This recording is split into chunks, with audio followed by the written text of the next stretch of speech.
स्वागत। मैं हरजिंदर सिंह रंधावा, तुम देख रहे हो पंजाब टैलीविजन और मेरे नाल ने सीनियर जर्नलिस्ट सरदार जगतार सिंह हिस्टोरीअन ने ताउमर इंडियन एक्सप्रैस नाल जुड़े रहे और इन्हां दे नाल सरदार हमीर सिंह संपादक पंजाब टैलीविजन। मैं आप जी नूं जी आया। थैंक यू जी, शुक्रिया जी। भगवंत मान मुख मंत्री पंजाब सवेरे कैबिनेट मीटिंग तो बाद जिस तरह की बॉडी लैंगुएज नाल जिस तरह के जस्चर वो दिखा रहे सीगे और उन्होंने सुप्रीम कोर्ट के हवालिਆਂ नाल जिस तरीके नाल व्याख्या की है कि वो सैशन के दौरान गुरबाणी प्रसार नूं लैके जिहड़ा एक्ट लिया रहे हैं, जिहड़ा प्रस्ताव लिया रहे, मैं माफी चाहुंदा एक्ट का जिक्र नहीं, एक्ट विच तरमीम का जिक्र है, इनू बहुत बरीकी नाल समझना बनता है। वो सुप्रीम कोर्ट के हवाले नाल जोर दे के गल कहंदे ने कि जिहड़े बार बार कह रहे कि एक केंद्री एक्ट आ, वो सुप्रीम कोर्ट की जजमेंट पढ़ लैण, वो सुप्रीम कोर्ट की जजमेंट लहराउंदे। वो कहंदे कि हरियाणे की कमेटी तो बाद ये साडा हक है, जे हुण ना कीता 11-12 सालां लई इन्हां ने फिर गुरबाणी दा प्रसार नगैणे धर देना। वो मसंदां दा जिक्र करदे आ ते मॉडर्न मसंदां दा भी जिक्र करदे आ और इसे दरम्यान दे विच एडवोकेट हरजिंदर सिंह धामी श्रोमणी कमेटी का पक्ष पेश करते हैं। ये सारी चीज नूं होर बरीकी नाल देखना बनता है। इहदे पिछे एक फहरिस्त, एक सिलसिला, एक बहुत बड़ा तुसीं नैरेटिव देखोगे जिहड़ा बन जा रहा। गल सहे दी नहीं, गल पए दी भी है। मैं चाहूंगा कि असीं समझ सकीए चीज़ां नूं। दूजा मामला बेहद संवेदनशील, हरदीप सिंह निज्जर जिन्हां दी कनेडा दे विच सरी दे विच गुरुद्वारा साहब जिहदे ओह प्रधान सी, उत्थे उन्हां दा कतल कर दिता जांदा, गोलियां मारियां जांदियां ने। तुहानूं याद होऊगा रिपू दमन सिंह मलिक कनिष्क कांड विच जिन्हां दा नाम बोलदा रहा, जिहड़े बरी भी होए सी, सेम पैटर्न ते उन्हां दा कतल कीता गया। थोड़ी देर पहला परमजीत सिंह पंजवड़ दा पाकिस्तान दे विच कतल होया। सो ये एक ही तरह के कतल ने, मिथ के कीते जा रहे कतल, कौन कर रहा, बहस छिड़ी हुई है, ਇਹਦੇ ਤੇ ਜਾਣੇ ਆ। मामला होर संजीदा हो जाता ਜਦੋਂ एक अखबार समूह के प्रबंधकी संपादक ਜਿਹੜੇ मालक भी ने एक तरह नाल, ਉਹ ਸਾਰੀਆਂ ਸਿਆਸੀ ਪਾਰਟੀਆਂ ਦੀ ਅਗਵਾਈ ਕਰਦੇ ਆ ਜਲੰਧਰ ਦੇ ਵਿੱਚ ਡੀਸੀ ਦਫ਼ਤਰ ਦੇ ਵਿੱਚ ਮੰਗ ਪੱਤਰ ਦੇਣ ਜਾਂਦੇ ਆ। ਇਹਦੇ ਵਿੱਚ 4 ਨੁਕਤੇ ਬੜੇ ਅਹਿਮ ਆ। ਇੱਕ ਤਾਂ ਉਹ ਸਾਫ਼ ਕਹਿੰਦੇ ਕਿ ਮੈਨੂੰ ਥ੍ਰੈਟ ਕੀਤਾ ਜਾ ਰਿਹਾ ਸੀ ਕਿ ਇਹਨਾਂ ਰਾਹਾਂ ਤੋਂ ਨਹੀਂ ਲੰਘਣਾ। ਦੂਜੀ ਗੱਲ ਉਹ ਕਹਿੰਦੇ 92 ਵਿਧਾਇਕਾਂ ਦੇ ਵਿੱਚੋਂ ਮੁੱਖ ਮੰਤਰੀ ਨੂੰ ਛੱਡ ਕੇ ਕੋਈ ਵੀ ਮੇਰੇ ਖਿਲਾਫ ਨਹੀਂ। ਤੀਜੀ ਗੱਲ ਉਹ ਕਹਿ ਰਹੇ ਸੀਗੇ ਕਿ ਅਜੀਤ ਭਵਨ ਨੂੰ ਵੀ ਢਾਉਣ ਦਾ ਨੋਟਿਸ ਜਾਰੀ ਹੋ ਗਿਆ। ਸਾਰੇ ਮਾਮਲੇ ਲੈਣੇ ਆ ਕਿ ਲੜਾਈ ਕਿੰਨੀ ਤਿੱਖੀ ਹੋ ਗਈ। ਪਾਲ ਸਿੰਘ ਖਹਿਰਾ ਅੱਜ ਉਬਲੇ ਪਏ ਸੀਗੇ, ਉਹ ਜ਼ਿਕਰ ਨਾ ਕੀਤਾ ਤੇ ਗੱਲ ਨਹੀਂ ਬਣੂਗੀ। ਮੀਡੀਆ ਤੇ ਇਲਜ਼ਾਮ ਆ ਰਿਹਾ, ਦੋਸ਼ ਆ ਰਿਹਾ ਕਿ ਉਹ ਜੋ ਉਹਨਾਂ ਨੂੰ ਕਿਹਾ ਜਾਂਦਾ ਉਹੀ ਪ੍ਰਸਾਰਿਤ ਕਰਦਾ ਹੈ। ਸਰਦਾਰ ਜਗਤਾਰ ਸਿੰਘ ਜੀ, ਸਭ ਤੋਂ ਪਹਿਲਾਂ ਭਗਵੰਤ ਮਾਨ ਦੀ ਬਾਡੀ ਲੈਂਗੁਏਜ, ਉਹਨਾਂ ਦਾ ਲਹਿਜਾ, ਉਹਨਾਂ ਦੀ ਸ਼ੈਲੀ, ਉਹਨਾਂ ਦੀ ਸ਼ਬਦ ਚੋਣ, ਉਹਨਾਂ ਵੱਲੋਂ ਜਿਸ ਤਰੀਕੇ ਨਾਲ ਇਸ ਮਾਮਲੇ ਨੂੰ ਐਡਰੈਸ ਕੀਤਾ ਗਿਆ ਕੈਬਨਿਟ ਦੇ ਫੈਸਲਿਆਂ ਤੋਂ ਬਾਅਦ, ਇਸ ਤੋਂ ਬਾਅਦ ਦੀ ਲੜਾਈ ਨੂੰ ਤੁਸੀਂ ਕਿਵੇਂ ਵੱਡੀ ਹੁੰਦੀ ਦੇਖ ਰਹੇ ਹੋ? ਇਹਦੇ ਵਿੱਚ ਸਿਰਫ ਮੇਰਾ ਇੱਕ ਸਵਾਲ ਬੜਾ ਜ਼ਰੂਰੀ ਆ ਕਿ ਟੈਕਨੀਕਲੀ ਭਗਵੰਤ ਮਾਨ ਕਿੰਨੇ ਕੁ ਦਰੁਸਤ ਨੇ, ਅਧਿਆਤਮਿਕ ਤੌਰ ਤੇ ਜਾਂ ਪ੍ਰਸ਼ਾਸਨਿਕ ਨਜ਼ਰੀਏ ਤੋਂ ਇਸ ਮੂਵ ਨੂੰ ਤੁਸੀਂ ਕਿਵੇਂ ਲੈ ਰਹੇ ਹੋ? ਕੀ ਸਰਕਾਰ ਦਖਲ ਦੇਣ ਚੰਗਾ ਇਹਨੂੰ ਮੰਨੀਏ? ਇਹ ਸਾਰੇ ਮਾਮਲਿਆਂ ਨੂੰ ਤੋਰਿਓ ਜ਼ਰਾ। ਆਪਾਂ ਦੇਖ ਸ਼ੁਰੂ ਕਰਦੇ ਵੀ ਅਸਲੀ ਇਸ਼ੂ ਹੈ ਕੀ। ਇਸ਼ੂ ਸਪਾਰਕ ਹੁੰਦਾ ਹੈ ਇਹ ਜਿਹੜਾ ਆਪਣੀ ਗੁਰਬਾਣੀ ਲਾਈਵ ਦਾ ਜਿਹੜਾ ਟ੍ਰਾਂਸਮਿਸ਼ਨ ਦਾ ਮਾਮਲਾ ਹੈ, ਟੈਲੀਕਾਸਟ ਦਾ ਮਾਮਲਾ, ਇਹਨੂੰ ਲੈ ਕੇ ਉਹ ਇਸ ਵੇਲੇ ਮੋਨੋਪੋਲੀ ਰਾਈਟਸ ਹੈਗੇ ਹੈ ਪੀਟੀਸੀ ਗਰੁੱਪ, ਔਰ ਪੀਟੀਸੀ ਗਰੁੱਪ ਬਾਦਲ ਪਰਿਵਾਰ ਦਾ ਗਰੁੱਪ ਹੈ ਜੀ। ਇਸ ਮਾਮਲੇ ਨੂੰ ਲੈ ਕੇ ਬੜੇ ਸਾਲਾਂ ਤੋਂ ਸਿੱਖ ਡੋਮੇਨ ਦੇ ਵਿੱਚ ਇਹ ਰੌਲਾ ਪੈਂਦਾ ਆ ਰਿਹਾ। ਪਿਛਲੀ ਕਾਂਗਰਸ ਸਰਕਾਰ ਨੇ ਵੀ ਇਹ ਤੇ ਸਿਰਫ ਇੱਕ ਮਤਾ ਪਾਸ ਕੀਤਾ ਸੀਗਾ ਤੇ ਤ੍ਰਿਪਤ ਰਜਿੰਦਰ ਸਿੰਘ ਬਾਜਵਾ ਨੇ ਉਹ ਮਤਾ ਅਸੈਂਬਲੀ ਦੇ ਵਿੱਚ ਮੂਵ ਕੀਤਾ ਸੀ। ਸੋ ਇਸ਼ੂ ਕੋਈ ਨਵਾਂ ਨਹੀਂ ਹੈ, ਪਰ ਹੁਣ ਭਗਵੰਤ ਮਾਨ ਜੀ ਨੇ ਵੀ ਇਹ ਇਸ਼ੂ ਬਹੁਤ ਅਗਰੈਸਿਵਲੀ ਟੇਕਅਪ ਕਰਕੇ ਕਿਹਾ ਹੈ ਕਿ ਅਸੀਂ ਇੱਕ ਨਵਾਂ ਐਕਟ ਲੈ ਕੇ ਆਵਾਂਗੇ ਤੇ ਉਹਨਾਂ ਨੇ ਉਹਦੇ ਵਿੱਚ ਸੁਪਰੀਮ ਕੋਰਟ ਦੀ ਜੱਜਮੈਂਟ ਜਿਹੜੀ ਹਰਿਆਣਾ ਗੁਰਦੁਆਰਾ ਪ੍ਰਬੰਧਕ ਕਮੇਟੀ ਦੇ ਮਾਮਲੇ 'ਚ ਆਈ ਹੈ ਉਹ ਕੋਟ ਕੀਤੀ ਹੈ। ਆਪਾਂ ਟੈਕਨੀਕਲ ਐਸਪੈਕਟ ਤੇ ਬਹੁਤਾ ਨਹੀਂ ਜਾਂਦੇ, ਲੇਕਿਨ ਜਿਹੜੇ ਦੋ ਮੇਨ ਇਸ਼ੂ ਹੈ, ਇੱਕ ਆਪਣੇ ਟੈਲੀਕਾਸਟ ਦਾ ਤੇ ਇੱਕ ਭਗਵੰਤ ਮਾਨ ਜੀ ਦੀ ਜਿਹੜਾ ਜਾਂ ਕਹੋ ਕਿ ਪੰਜਾਬ ਗੌਰਮੈਂਟ ਨੂੰ ਰਾਈਟ ਕੀ ਹੈ, ਇਹਦੇ ਤੇ ਜਾਣੇ ਤੇ ਇਹਦੀ ਇੰਪਲੀਕੇਸ਼ਨ ਅੱਗੇ ਲੌਂਗ ਟਰਮ ਕੀ ਹੈਗੀ। ਇਨ ਬਰੀਫ ਮੈਂ ਸ਼ੁਰੂ ਕਰੂੰਗਾ ਅੱਜ ਭਗਵੰਤ ਮਾਨ ਜੀ ਨੇ ਹੋਰ ਨਾਲ ਇੱਕ ਗੱਲ ਕੀਤੀ ਸੀਗੀ, ਹੁਣ ਥੋੜੀ ਦੇਰ ਪਹਿਲਾਂ ਉਹ ਟਵੀਟ ਵੀ ਕੀਤਾ ਹੈ ਕਿ ਇਸ ਸੰਸਥਾ ਦੀ ਜਿਹੜੀ ਮਿਆਦ ਹੈ ਉਹ 5 ਸਾਲ ਦੀ ਹੈ, ਤੇ 2011 ਦੇ ਵਿੱਚ ਇਲੈਕਸ਼ਨ ਹੋਈ ਸੀ, 2016 ਚ ਉਹ ਮਿਆਦ ਖਤਮ ਹੋ ਗਈ, ਹੁਣ ਇਹ ਸੰਸਥਾ ਇਲੀਗਲ ਹੈ। ਐਕਟ ਇਹ ਕਹਿੰਦਾ ਹੈ ਕਿ ਜਦ ਤੱਕ ਅਗਲੀ ਇਲੈਕਸ਼ਨ ਨਹੀਂ ਹੋ ਜਾਂਦੀ ਉਹ ਹਾਊਸ ਕੰਟੀਨਿਊ ਕਰਦਾ ਹੈ। ਸੋ ਇਹ ਹਾਊਸ ਇਲੀਗਲ ਨਹੀਂ ਹੈ। ਇਹ ਫਾਰ ਦੀ ਗਵਰਨਮੈਂਟ ਇਹ ਫੈਸਲਾ ਐਸਜੀਪੀਸੀ ਨੇ ਨਹੀਂ ਕਰਨਾ ਕਿ ਉਹਨਾਂ ਨੇ ਇਲੈਕਸ਼ਨ ਜਨਰਲ ਹਾਊਸ ਦੀ ਕਦੋਂ ਕਰਾਉਣੀ ਹੈ। ਇਹ ਅੱਜ ਦੀ ਡੇਟ ਦੇ ਵਿੱਚ ਇਹ ਫੈਸਲਾ ਗਵਰਨਮੈਂਟ ਆਫ ਇੰਡੀਆ ਨੇ ਕਰਨਾ ਹੈ ਕਿ ਇਲੈਕਸ਼ਨ ਕਦੋਂ ਹੋਣੀ ਹੈ। ਲਾਂਗੈਸਟ ਟਰਮ ਜਿਹੜੀ ਇਸ ਹਾਊਸ ਦੀ ਰਹੀ ਹੈ ਉਹ 17 ਸਾਲ ਰਹੀ ਇੱਕ ਵਾਰੀ, 1979 ਤੋਂ ਲੈ ਕੇ 1996 ਤੱਕ, ਜੀ 79 ਤੋਂ 96 ਤੱਕ ਵਿੱਚ ਇਲੈਕਸ਼ਨ ਹੋਈ ਹੀ ਨਹੀਂ। ਉਹ ਮਿਲੀਟੈਂਸੀ ਦਾ ਦੌਰ ਸੀ। ਸੋ ਜਿਹੜਾ ਇਹ ਪੁਆਇੰਟ ਹੈ ਇਹਨਾਂ ਦਾ ਉਹ ਬੇਸਿਕਲੀ ਟੈਕਨੀਕਲੀ ਗਲਤ ਹੈਗਾ। ਮੈਂ ਹੁਣ ਦੂਜੀ ਗੱਲ ਤੇ ਆਉਣਾ ਕਿ ਕੀ ਸਟੇਟ ਗਵਰਨਮੈਂਟ ਨੂੰ ਰਾਈਟ ਹੈ ਇਸ ਐਕਟ ਨੂੰ ਅਮੈਂਡ ਕਰਨ ਦਾ। ਮੈਂ ਕੱਲ ਵੀ ਗੱਲ ਕੀਤੀ ਸੀਗੀ, ਇਹ ਜਿਹੜਾ ਐਕਟ ਹੈ ਇਹ ਪੰਜਾਬ ਅਸੈਂਬਲੀ ਦਾ ਐਕਟ ਹੈ 1925 ਦਾ। ਉਦੋਂ ਪੰਜਾਬ ਲੈਜਿਸਲੇਟਿਵ ਕੌਂਸਲ ਹੁੰਦੀ ਸੀਗੀ, ਅਮੈਂਡਮੈਂਟ ਹੁੰਦੀ ਰਹੀ ਹੈ, ਸਰਕਾਰ ਪੰਜਾਬ ਗਵਰਨਮੈਂਟ ਕਰਦੀ ਰਹੀ ਹੈ ਅਮੈਂਡਮੈਂਟ, ਕੋਈ ਰੌਲਾ ਨਹੀਂ। 66 ਚ ਆ ਕੇ ਇਹ ਇੰਟਰਸਟੇਟ ਬੋਡੀ ਕਾਰਪੋਰੇਟ ਬਣ ਗਈ ਤੇ ਇਹ ਰਾਈਟ ਪਾਰਲੀਮੈਂਟ ਕੋਲ ਚਲਾ ਗਿਆ। ਇਹ ਆਪਾਂ ਸਾਰਾ ਗੱਲ ਡਿਸਕਸ ਕਰ ਚੁੱਕੇ ਹਾਂ ਜੀ। ਲੇਕਿਨ ਕੀ ਇਹ ਇਸ਼ੂ ਟੈਕਨੀਕਲ ਹੈ? ਮੈਂ ਇੱਥੇ ਆ ਰਿਹਾ। ਐਸਜੀਪੀਸੀ ਕੀ ਹੈ? ਐਸਜੀਪੀਸੀ ਦੇ ਜਦੋਂ ਬਣੀ ਇਹਨੇ ਇੱਕ ਬਹੁਤ ਵੱਡਾ ਸੰਘਰਸ਼ ਲਾਂਚ ਕੀਤਾ ਸੀ। ਮੈਂ ਜਿਹੜੀ ਐਕਟ ਦੇ ਅੰਡਰ ਐਸਜੀਪੀਸੀ ਹੈ ਇਹ ਨਹੀਂ ਹੈ, ਬਹੁਤ ਘੱਟ ਲੋਕਾਂ ਨੂੰ ਸ਼ਾਇਦ ਇਹ ਖਿਆਲ ਹੋਵੇ ਕਿ ਐਕਟ ਤੋਂ ਪਹਿਲਾਂ 5 ਸਾਲ ਇਹ 6 ਸਾਲ ਬਾਡੀ ਐਗਜ਼ਿਸਟ ਕੀਤੀ ਹੈ, ਵੋਲੰਟਰੀ ਬਾਡੀ। 15 ਨਵੰਬਰ 1920 ਨੂੰ ਬਣੀ ਸੀ ਇਹ, ਤੇ ਐਕਟ ਤਾਂ 1925 ਚ ਬਣਦਾ ਹੈ। ਉਹ ਜਿਹੜਾ 5 ਸਾਲ ਦਾ ਪੀਰੀਅਡ ਹੈ ਉਹ ਬੜਾ ਲੰਬਾ ਸੰਘਰਸ਼ ਇਸ ਸੰਸਥਾ ਨੇ ਅਕਾਲੀ ਦਲ ਬਣਾ ਕੇ ਲੜਿਆ ਸੀਗਾ। ਅਕਾਲੀ ਦਲ ਹਜੇ ਉਦੋਂ ਪਾਵਰਫੁਲ ਹੈ ਹੀ ਨਹੀਂ ਸੀ, ਇਹ ਬੇਸਿਕਲੀ ਐਸਜੀਪੀਸੀ ਸੀ। ਸੋ ਉਹਨੇ ਇੱਕ ਰਾਈਟ ਸਿੱਖਾਂ ਦੀ ਨੁਮਾਇੰਦਗੀ ਦਾ ਇਸ ਸੰਸਥਾ ਦੇ ਨੇ ਲੈ ਲਿਆ ਸੀਗਾ, ਤੇ ਉਹ ਰਾਈਟ ਕਦੇ ਕੁਐਸਚਨ ਹੋਇਆ ਹੀ ਨਹੀਂ।